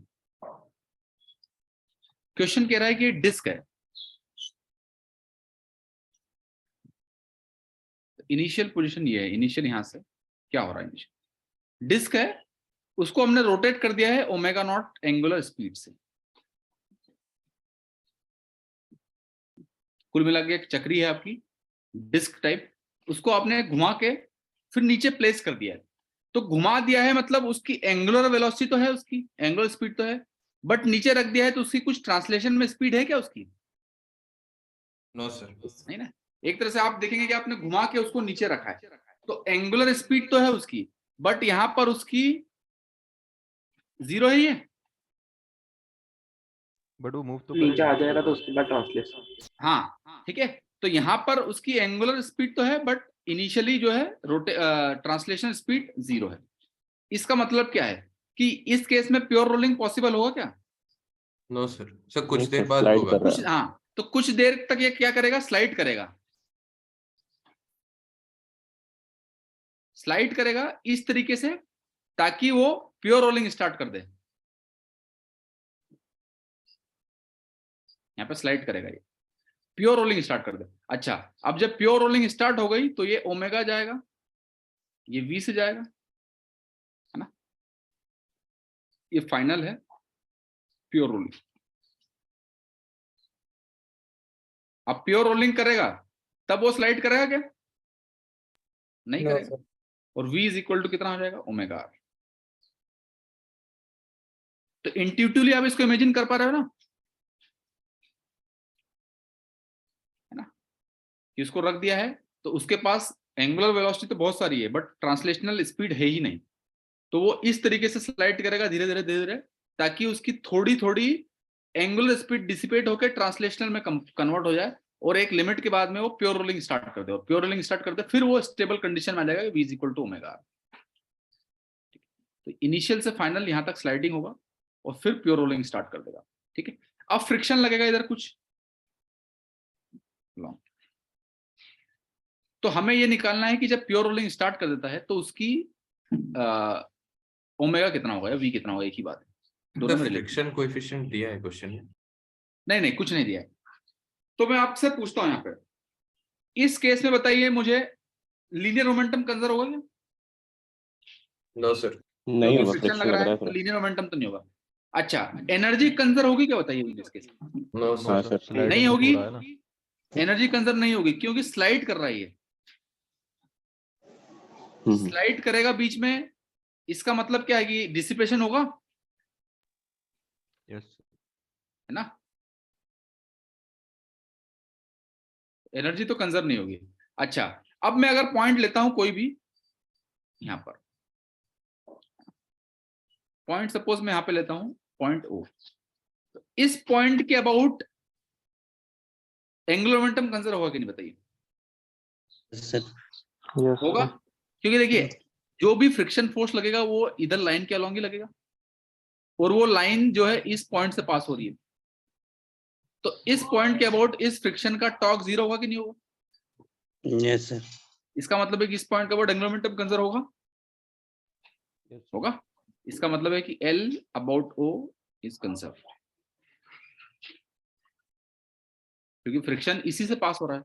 पॉइंट ऑफ कांटेक्ट वहां से क्या पॉइंट हुआ, ऑफ कांटेक्ट है उसके बाद पॉइंट ऑफ कॉन्टेक्ट से कह रहा है वो आपने बाहर लिया है क्या, वो आपने सर एक्सेस पे लिया है क्या, प्लेन ऑफ मोशन पे लिया है। हाँ O जो है मैंने इस प्लेन ऑफ मोशन पे लिया, तो फ्रिक्शन उसी से पास होगा। L initial is equal to L final about O, ठीक है। अब बताइए L क्या होता है, हमने देखा था जनरल मोशन में, L होता है, एक तो होता है R cross P, RC cross PC plus IC into omega, ये जनरल डेफिनेशन होती है L की। Yes sir. बताइए L इनिशियल में PC कुछ है क्या, L इनिशियल में नहीं है सर। 0 है, तो L इनिशियल में सिर्फ IC इंटू ओमेगा इनिशियल है, तो IC इंटू ओमेगा इनिशियल कितना है, omega naught is equal to L final में। बताइए PC होगा कुछ, यस सर। तो हमारे उसकी वैल्यू कितनी होगी, RC क्रॉस PC की, मतलब ये क्या है, MV into R perpendicular into R. तो ये हो जाएगा M into V into R perpendicular कितना है, इसका मोशन ये है, R परपेंडिकुलर कितना है, ये R है MV into R plus IC into omega. Sir IC क्यों होगा सर, वो तो हम लोग एंड पे ले रहे हैं ना, तो फिर आई वो डेफिनेशन आप देखेंगे तो यही लिखवाया था ना मैंने, कि एक तो हम उसको पॉइंट ऑब्जेक्ट मान के कर लेते हैं, फिर उसके सेंटर ऑफ मास के अबाउट रोटेशन। हाँ सर, मतलब मेरा उस टाइम पे भी वही डाउट था, मतलब हम लोग दो पॉइंट्स ऐसे अलग अलग एनालाइज क्यों कर रहे हैं, हम लोग जो भी एल लिखते हैं एक ही पॉइंट के अबाउट लिखना चाहिए ना। हाँ, तो L किसी रिजिड बॉडी का लिखेंगे ना, तो एक तो लिखेंगे कि उसका सेंटर ऑफ मास का एज अ पॉइंट ऑब्जेक्ट लिख लेंगे, और फिर पूरी बॉडी का सेंटर ऑफ मास के अबाउट।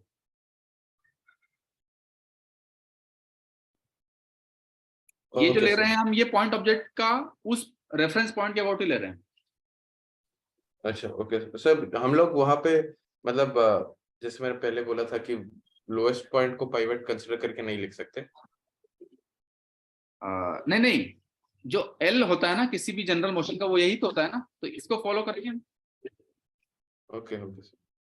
ओके, तो IC कितना है, डिस्क है, तो IC कितना है आपका MR square by 2 into omega naught is equal to MV into R, और V की वैल्यू है ओमेगा R, क्योंकि प्योर रोलिंग हो रहा है, M omega R square plus IC है MR स्क्वायर बाय 2 इंटू, तो यहां से M कैंसिल हो जाएगा, R स्क्वायर भी कैंसिल हो जाएगा, तो बचेगा omega naught by 2 is equal to 3 omega by 2, मतलब ओमेगा इज इक्वल टू आ जाएगा ओमेगा नॉट बाय। सर हम लोग दो अलग अलग एक्सिस के अबाउट जो एंगुलर मोमेंटम है, हम उसको ऐड कर सकते हैं क्या? दो एक्सिस के अबाउट, मतलब दो अलग अलग एक्सिस के अबाउट जो एंगुलर मोमेंटम है, हम लोग उनको हाँ। ऐड कर सकते हैं क्या? नहीं नहीं, दो एक्सिस के अबाउट अलग अलग का ये तो किसी पॉइंट के अबाउट निकल रहा है ना सर क्योंकि मतलब मुझे ये समझने में डाउट हो रहा है क्योंकि आईसी ओमेगा जो है वो axis passing through the centre of the body है, उधर से अलोंग एल है, और जो आर क्रॉस पी है वो एक्सिस पासिंग और अलोंग ओ है, वो उस एक्सिस से है, और फिर हम दोनों को ऐड कर रहे हैं इसीलिए। नहीं तो हम इसका इसका ये आपको पूछना है कि ये आया कहाँ से, ये पूछ रहे हैं आप? हाँ सर। ठीक है, मैं आपको बता दूंगा derivation. Okay sir. Okay sir चलिए, यस अगर हम रेफरेंस पॉइंट जो है बॉडी के वो पॉइंट ऑफ कांटेक्ट पे ले लेते हैं हाँ सर, तब क्या होगा? वो R cross RC cross PC वाला पार्ट भी तो वही सेम रहेगा ना? सेम रहेगा कि इसमें किसी भी पॉइंट पे लेंगे तो आर परपेंडिकुलर सेम ही तो रहेगा। अगर बॉडी के अंदर लेते हैं तब तो सर आर चेंज हो जाएगा, फिर आरसी क्रॉस हाँ जो तो आरसी आर वाला चेंज हो पार्ट है। जाएगा। यस आई ओमेगा तो सेम रहेगा बट सर, बॉडी क्योंकि के हम अंदर body लेंगे, को कुछ बॉडी के अंदर लेंगे तो देखिए फिर फ्रिक्शन का टॉर्क कुछ हो जाएगा उस पॉइंट के अबाउट, तो एंगुलर मोमेंटम उस पॉइंट के अबाउट कंजर्व नहीं रहेगा। कंजर्व इस नहीं लाइन पे होगा। लेंगे पॉइंट तो ही कंजर्व रहेगा।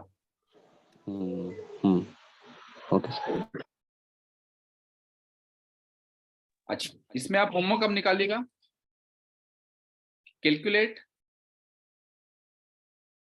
Loss in kinetic energy.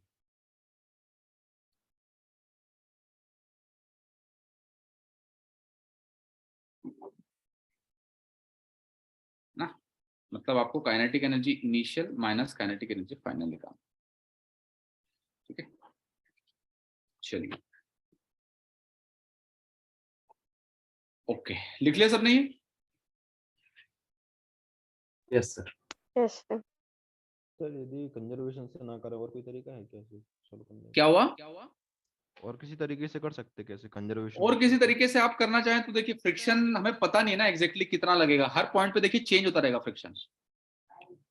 तो ये एक तरह से इस तरह का पॉइंट है कि कंजर्वेशन लॉ से ही हो पाएगा ये, और किसी तरीके से नहीं हो पाएगा। तो वो हमें पॉइंट फिर न्यूटन्स लॉ देखना से आप पड़ेगा बहुत मुश्किल हो। सर यस सर इसको मैं मतलब स्टार्टिंग में आपने क्वेश्चन दिया तो मैं ऐसे करने का सोच रहा था कि friction as a function of time निकालना पहले, कि पहले ओमेगा में फाइनल इतना हो रहा है और टी टाइम में इतना हो रहा है, और कॉज है इसमें फ्रिक्शन। तो फ्रिक्शन एक टाइम वेरिएबल फोर्स है जो इतने से इतने टाइम तक वेरी कर रहा है, उसके बाद फिर कांस्टेंट हो जा रहा है, क्योंकि सर फाइनल स्टेट में तो फ्रिक्शन फिर कांस्टेंट हो जाएगा ना? जीरो हो जाएगा, जीरो। हाँ मतलब वो उसको नलीफाई कर देंगे सर, वो इवेंचुअली कांस्टेंट ले लिया मैंने उसको कि कुछ जीरो ले लेंगे उसके बाद। सर वहां से फ्रिक्शन अगर टाइम निकाला और उसके बाद नहीं तो सर फ्रिक्शन का टाइम के रिलेशन क्या निकाला आपने? लीनियर ले लेगा फ्रिक्शन को? नहीं सर, मतलब सर इवेंचुअली निकालेंगे ना, टी स्क्वायर आएगा करके एल के साथ। टी स्क्वायर कैसे आएगा बताइए आप? सर एल के साथ वो वेरी करवा रहा है, मैंने मान लिया कि एल डिस्टेंस कवर करने के बाद फ्रिक्शन जीरो हो जाता है, और सर फिर वो तीन इक्वेशंस जो थे उसको मैंने लगाने की कोशिश तो वहां करा। पर आपने ये अज्यूम कैसे कर लिया कि अच्छा आप ओके ओके आई अंडरस्टैंड, आपने वो यूनिफॉर्म एक्सीलरेशन वाला फॉर्मूला लगाया? हाँ सर, और वहां से फ्रिक्शन को टाइम वेरिएबल में टाइम के मतलब इसमें निकाला तो वो कर रहा था। सर वो सही अप्रोच क्या? वैसे लेंथी तो हो जाएगा सर, लेकिन अप्रोच सही है या नहीं? वो देखिए सबसे पहली बात, वो अप्रोच सही होगा अगर हमारे पास यूनिफॉर्म एक्सीलरेशन है। तो यूनिफॉर्म एक्सीलरेशन है क्या बताइए मुझे? नो सर, वो चेंज हो रहा है ना फोर्स, इसलिए वो वेरिएबल आएगा एक्सीलरेशन। तो सर फ्रिक्शन को हम ऐसे ले सकते हैं, फिर डिफरेंशियल फॉर्म में ले लेंगे, एक्सेलरेशन और फ्रिक्शन का डिफरेंशियल फॉर्म ले लेंगे हाँ एल के तो रिस्पेक्ट में। वो इसीलिए मैंने बोल रहा हूँ कि थोड़ा वो न्यूटन्स लॉ से करेंगे तो कॉम्प्लिकेटेड हो जाएगा, फोर्स और एक्सीलरेशन के टर्म्स में करेंगे। Yes sir. चलिए अब अगला क्वेश्चन देखिए। अब सेम क्वेश्चन है, ठीक है ना, सेम क्वेश्चन है, बट इस बार मैं क्या कर रहा हूं, सेम क्वेश्चन है, इस बार मैं क्या कर रहा हूं, पिछली बार मैंने उसको एंगुलर स्पीड दी थी, अब मैं उसको एंगुलर स्पीड देता हूं, सिर्फ वी नॉट देता हूं। अब ओमेगा मेरा जीरो है। समझ के बाद क्या कर रहा हूं मैं? पिछले वाले केस में मैंने ओमेगा दिया था, वी जीरो था, इस केस में वी दिया है, ओमेगा जीरो है। तो ये इनिशियल है, और फाइनली क्या होगा? प्योर रोलिंग होगा, तो वी होगा, ओमेगा होगा।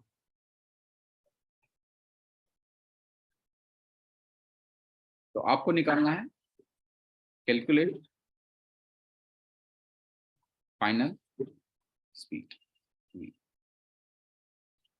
समझ गए क्वेश्चन क्या है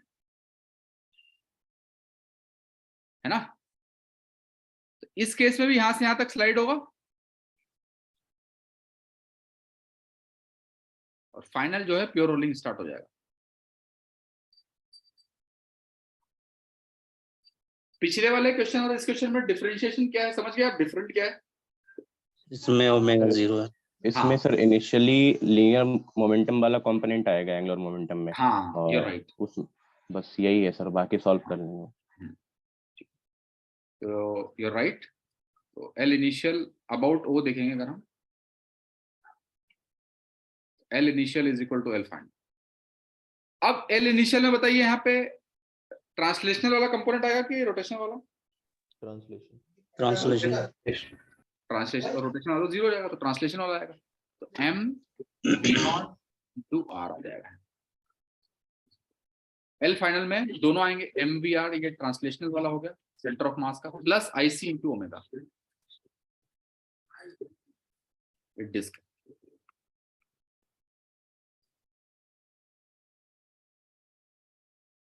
तो यहां से MV0 into R is equal to MVR plus what is IC? IC is MR square by 2 और ओमेगा आपका है V बाय R। तो R से R कैंसिल हो जाएगा, M कैंसिल हो जाएगा, तो V0 इज इक्वल टू आ जाएगा V plus V by 2, 3V by 2, तो V आ जाएगा 2V0 bye.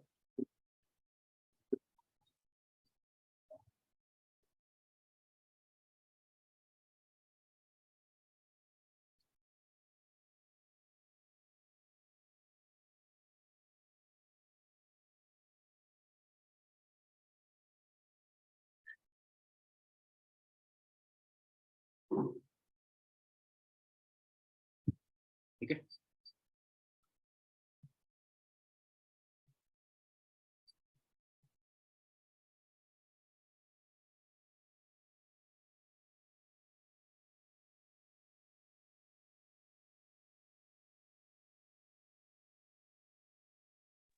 Sir rigid body dynamics का पूरा अटेम्प्ट कर सकते हैं? नहीं अभी हम बाकी है, थोड़ा थोड़ा करके करेंगे। ये वाला क्वेश्चन आपने लिखे?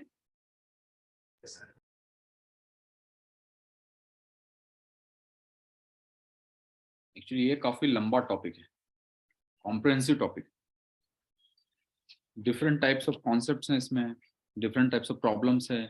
पेंडुलम वगैरह भी तो आ जाएगा ना सर, पेंडुलम का जो सवाल है। हाँ चलिए अब एक क्वेश्चन करते हैं।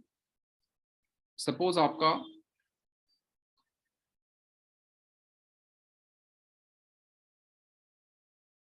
एक डिस्क है,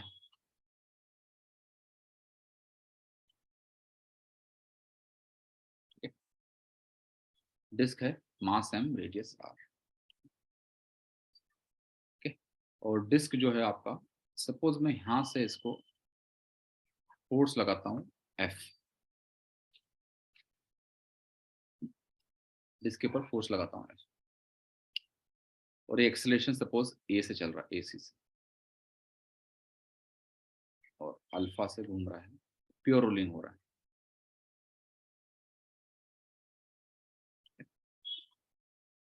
तो बताइए इसके बाद फ्रिक्शन लगेगा कुछ? Yes sir. हाँ सर। तो कैलकुलेट, आपको F गिवन है, F गिवन है, तो कैलकुलेट AC कॉमा F, अब फ्रिक्शन निकालिए। ठीक है,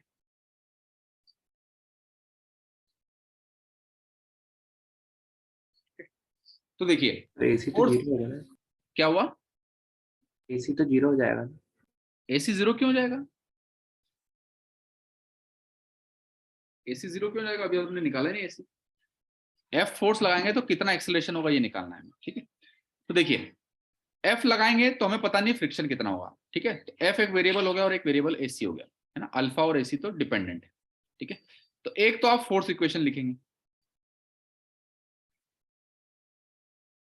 ठीक है। तो फोर्स इक्वेशन लिखेंगे तो क्या होगा? F minus F is equal to M into AC। Clear?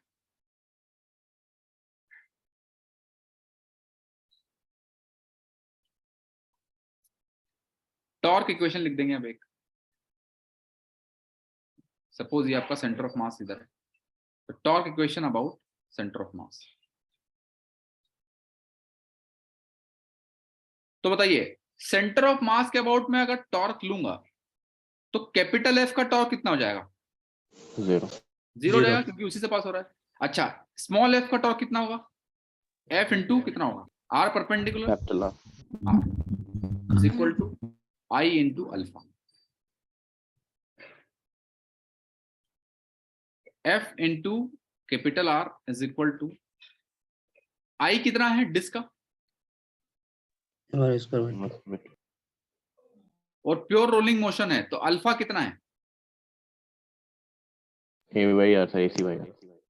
AC।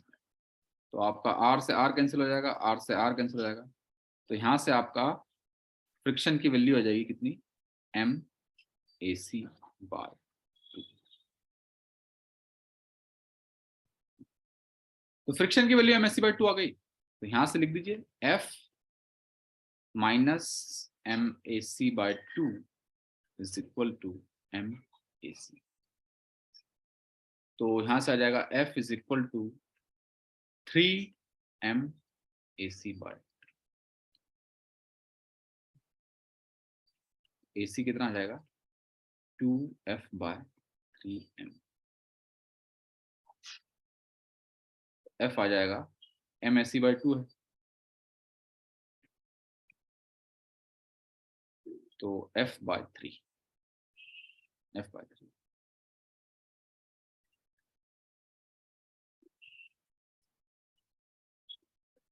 ठीक है,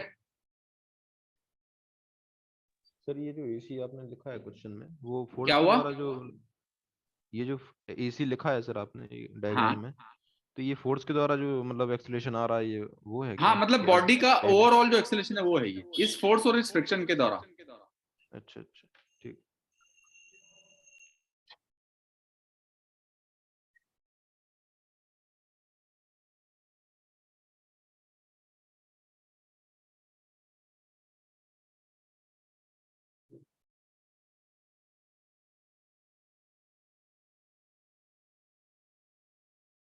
लिख ले सब नहीं है? Yes sir. अच्छा, अब आप लोग एक बार ट्राई कीजिए।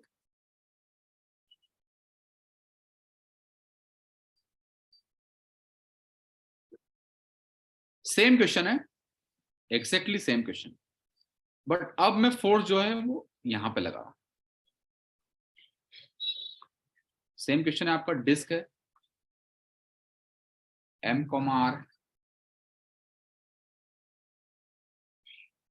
आपको ये AC से जा रहा है इधर फ्रिक्शन, तो आपको निकालना है कैलकुलेट F, AC। तो अब क्या होगा? फोर्स इक्वेशन तो सेम रहेगी, टॉर्क इक्वेशन में क्या चेंज होगा बताइए अब?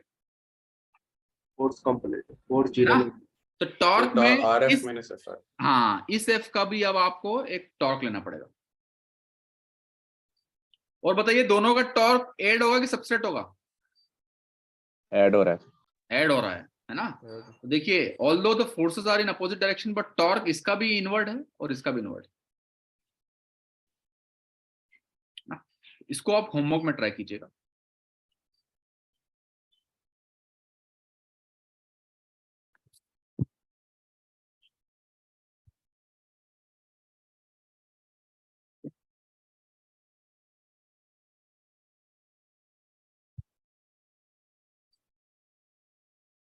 चलिए,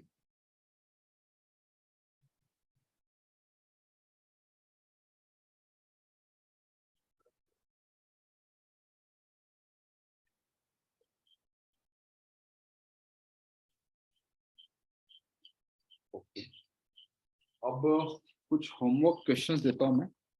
एक बार प्रीवियस स्लाइड करिएगा।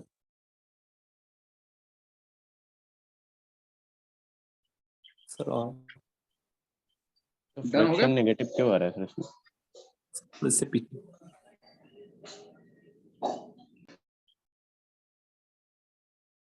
सर इसमें फ्रिक्शन नेगेटिव आ रहा है। किसमें? इस समय सर फ्रिक्शन नेगेटिव बढ़ रहा है। हाँ, तो इसका मतलब फ्रिक्शन फिर आगे की तरफ लगेगा। सर वो नेगेटिव पिछले का आपने मतलब क्या होता है? क्वेश्चन हाँ हाँ सर, हो सकता है, एडजस्ट कर सकता है ना खुद को। हाँ, एडजस्ट कर सकता है ना फ्रिक्शन अकॉर्डिंग। इसीलिए मैंने आपको दिया कि ऐसा जरूरी नहीं है कि पीछे ही लगे। आप एक डायरेक्शन मान के चलिए, वो नेगेटिव आएगा तो फिर मतलब आगे लग रहा है। Hello sir. यस। सर आपने जो पहले क्वेश्चन दिए थे करने को वो नहीं हुए थे सर, तो बता दीजिए। कौन से वाले? पहले कल वाला असाइनमेंट? यस सर, 12.2 के दिए थे ना सर वो। हाँ, तो उसमें से कुछ मैं क्वेश्चंस में करा दूंगा, फिर वापस से आप ट्राई कीजिएगा। कल मैं करा दूंगा कुछ क्वेश्चंस। Okay sir. चलिए, अब इसमें आप लोग होमवर्क लिख लीजिए, रोलिंग वाले होमवर्क 12.1 का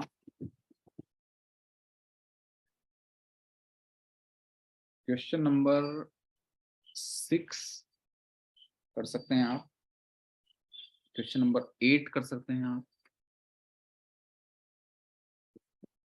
और कर सकते हैं क्वेश्चन नंबर 23,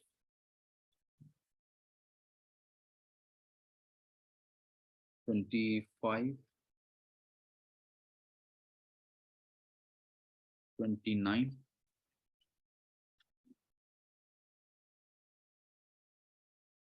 30,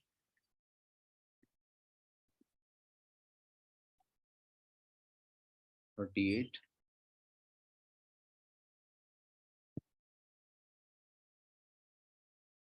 41,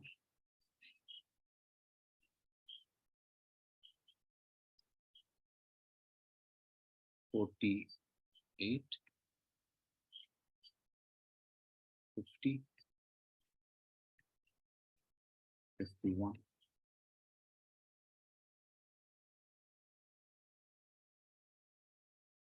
और 12.2 का इसमें कर लीजिएगा।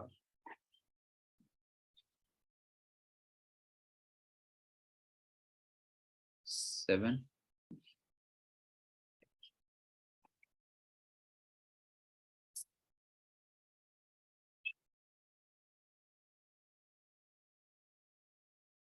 10,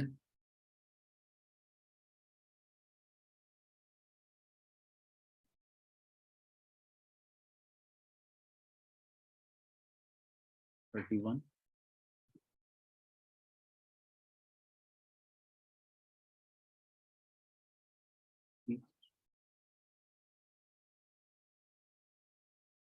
80 का। तो कल ये आप जितने भी 10-15 क्वेश्चन है इनको ट्राई कीजिएगा, और बाकी जो आपके रिमेनिंग प्रीवियस वाले क्वेश्चन है वो मैं कल एक सेट ऑफ क्वेश्चंस करा दूंगा, उनके बाद फिर से ट्राई कीजिएगा आप परसों को, है ना। बट कल आप इसको होमवर्क में करके ले जाएगा, ठीक है। Yes sir. ये रोलिंग वाले सवाल हैं सारे। सर और वो एल वाला बता दीजिए ना। कौन सा वाला? सर आप बताए थे ना वो आई ओमेगा और प्लस एम वी आर कैसे आया था, आर क्रॉस पी अच्छा वाला। अच्छा, वो उसके वाला उसका डेरिवेशन। सर मतलब डेरिवेशन नहीं सर, मतलब मेरा सिर्फ इतना डाउट है कि हाँ हाँ, मैं मतलब बता रहा हूँ आपको, 1 मिनट। बट ये होमवर्क सबने नोट डाउन कर लिया है सबने, है ना। यस सर इसको अच्छे से ट्राई कीजिएगा, ये कर लेंगे तो आपका प्योर रोलिंग अच्छे से हो जाएगा फिर, है ना? और ये कितने हो गए? 1 2 3 4 5 6 7 8 9 10 11 15 के आसपास। थोड़े और दे दूं मैं? थोड़े और कर लेंगे आप, यस सर, दे दीजिए। Yes sir. है ना। कल वाला भी है।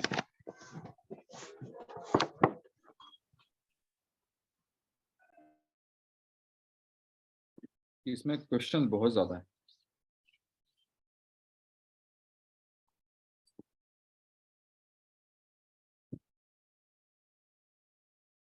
कॉन्सेप्ट भी बहुत है सर। 1, 13, 14,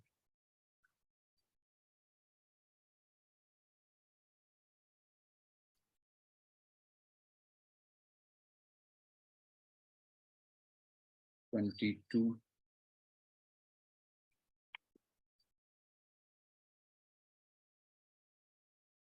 32,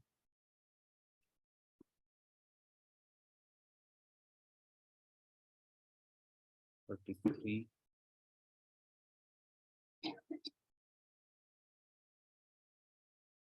2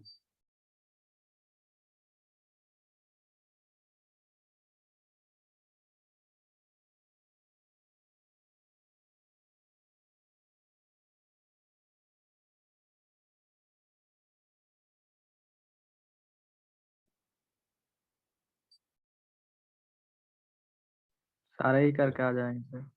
ठीक है, इतने कर लीजिएगा आप, ठीक है। ये आपके जो हैं ऊपर वाले जो हैं वो रोलिंग वाले हैं,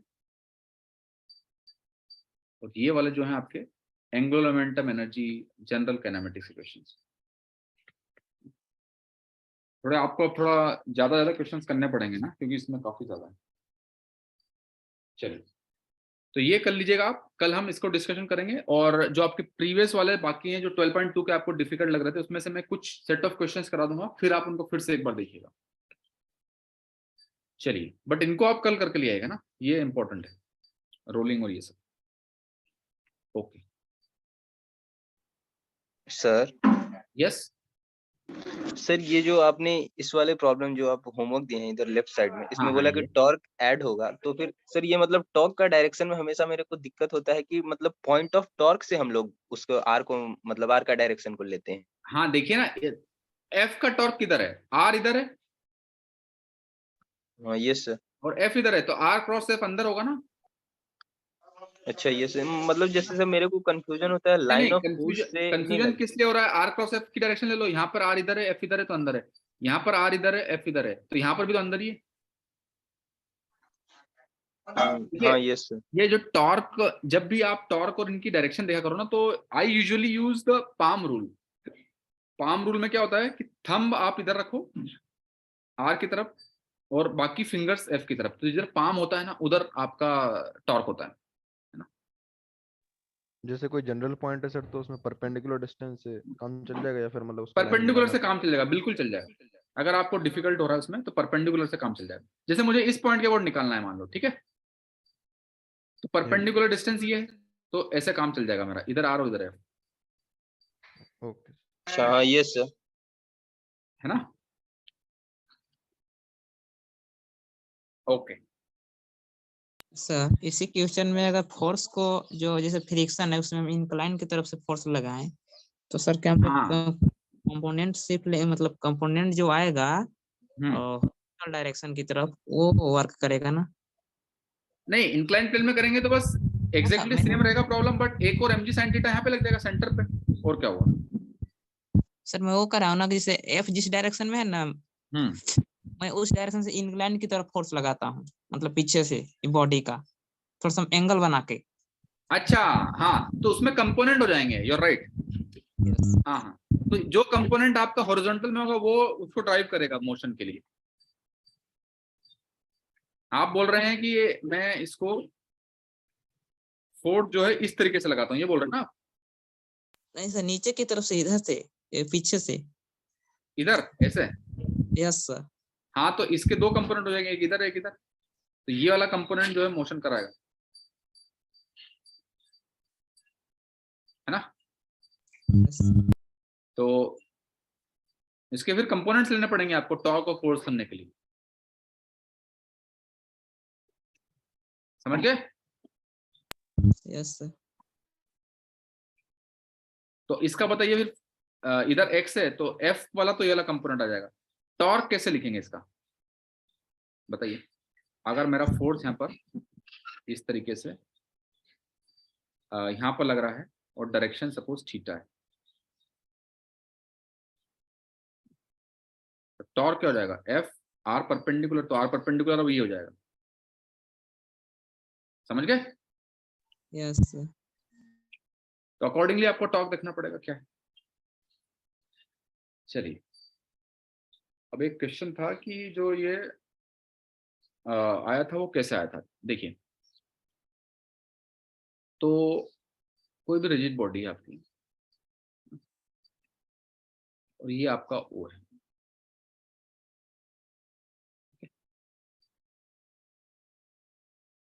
तो हमें निकालना है कि इसका एल अबाउट ओ क्या हुआ, ठीक है। तो कोई भी एक एलिमेंट ले लो, पॉइंट ले लो,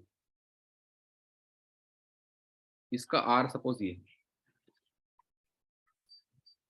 इसका r सपोज है और इसका वेलोसिटी सपोज इधर है कहीं, तो dm मास है, तो dl कितना हो जाएगा, dm into r cross. Sir ये अबाउट पॉइंट है ना? हाँ हाँ यस।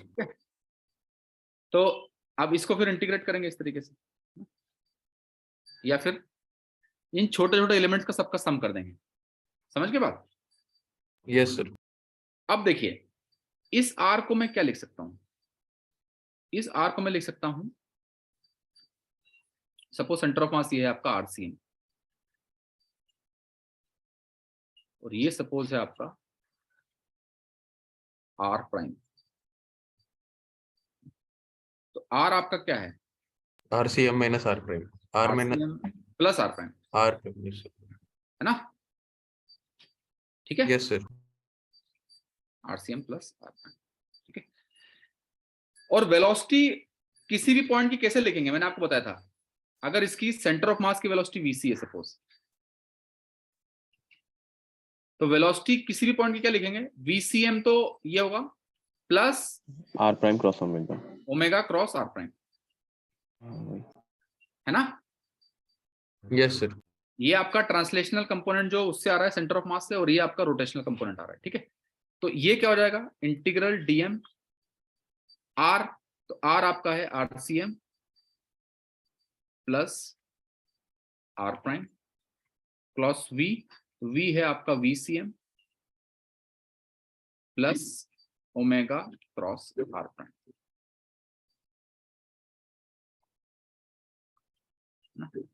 तो आपका याद आएगा integral dm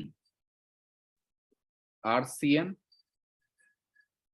cross VCM plus में क्या आएगा, integral dm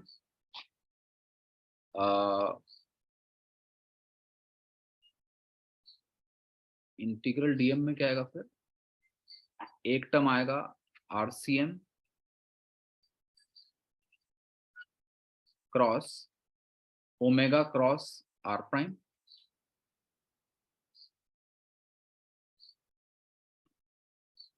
plus integral dm r prime cross VCM plus integral, ये आपका हो जाएगा dm r prime cross omega cross r prime, ठीक है। यस ये आपका, तो ये आपका हो जाएगा integral dm RCM cross VCM plus, अब ये हो जाएगा आपका RCM, तो कॉमन ले सकता हूं मैं पूरे से,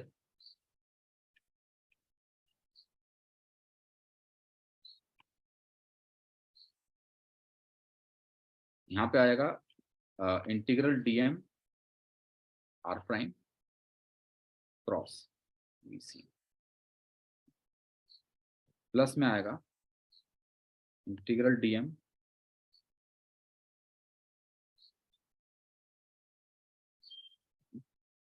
r prime cross omega cross, ठीक है। तो देखिए अब यहां पर जो है ये वाला टर्म जो है ना, ये वाला टर्म जो है 0 होगा। सर क्यों? क्योंकि ये क्या है, ओमेगा क्रॉस r प्राइम, तो omega cross r prime into dm, तो ये क्या है, सेंटर ऑफ मास के रेस्पेक्ट में अलग अलग पार्टिकल्स की वेलोसिटी।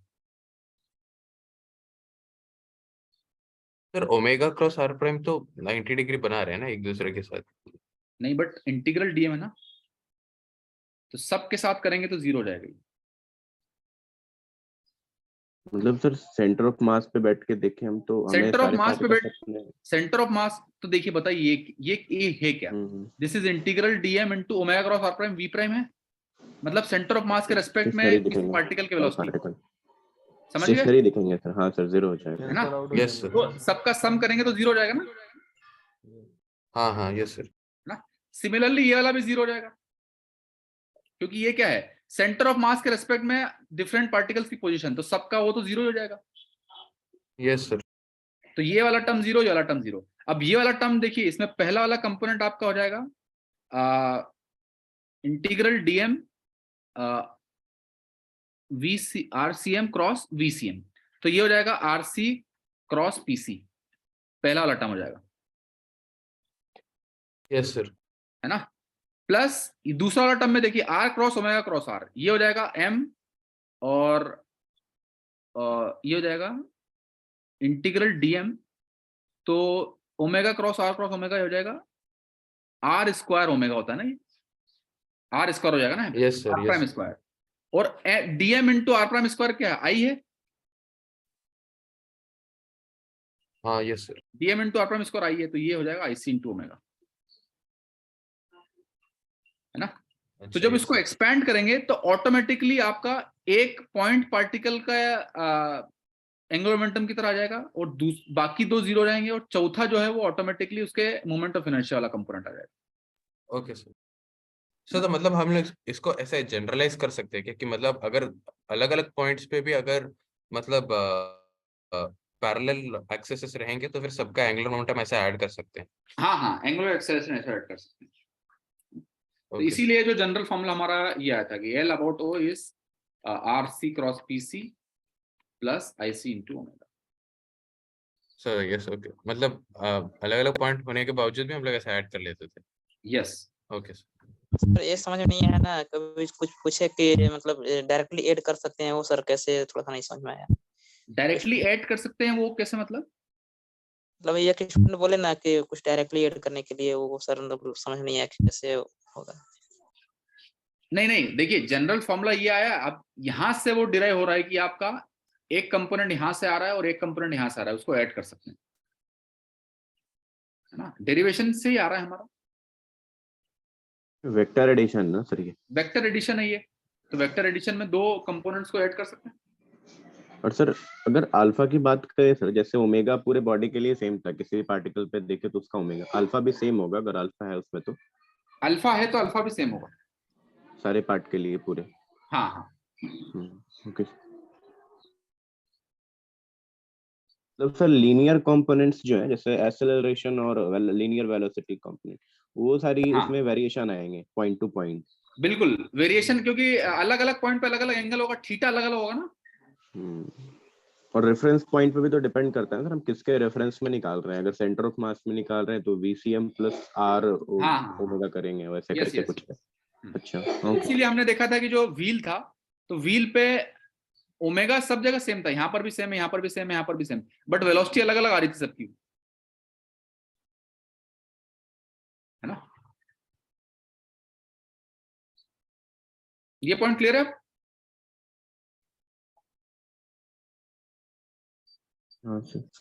चलिए, तो आप ये वाले कर लीजिएगा, हम पहले ये डिस्कस करेंगे, उसके बाद टाइम बचेगा तो कल के जो असाइनमेंट्स थे उसमें से आपको नहीं हो वो डिस्कस करेंगे, और फिर उसके बाद में आगे चलेंगे, ठीक है।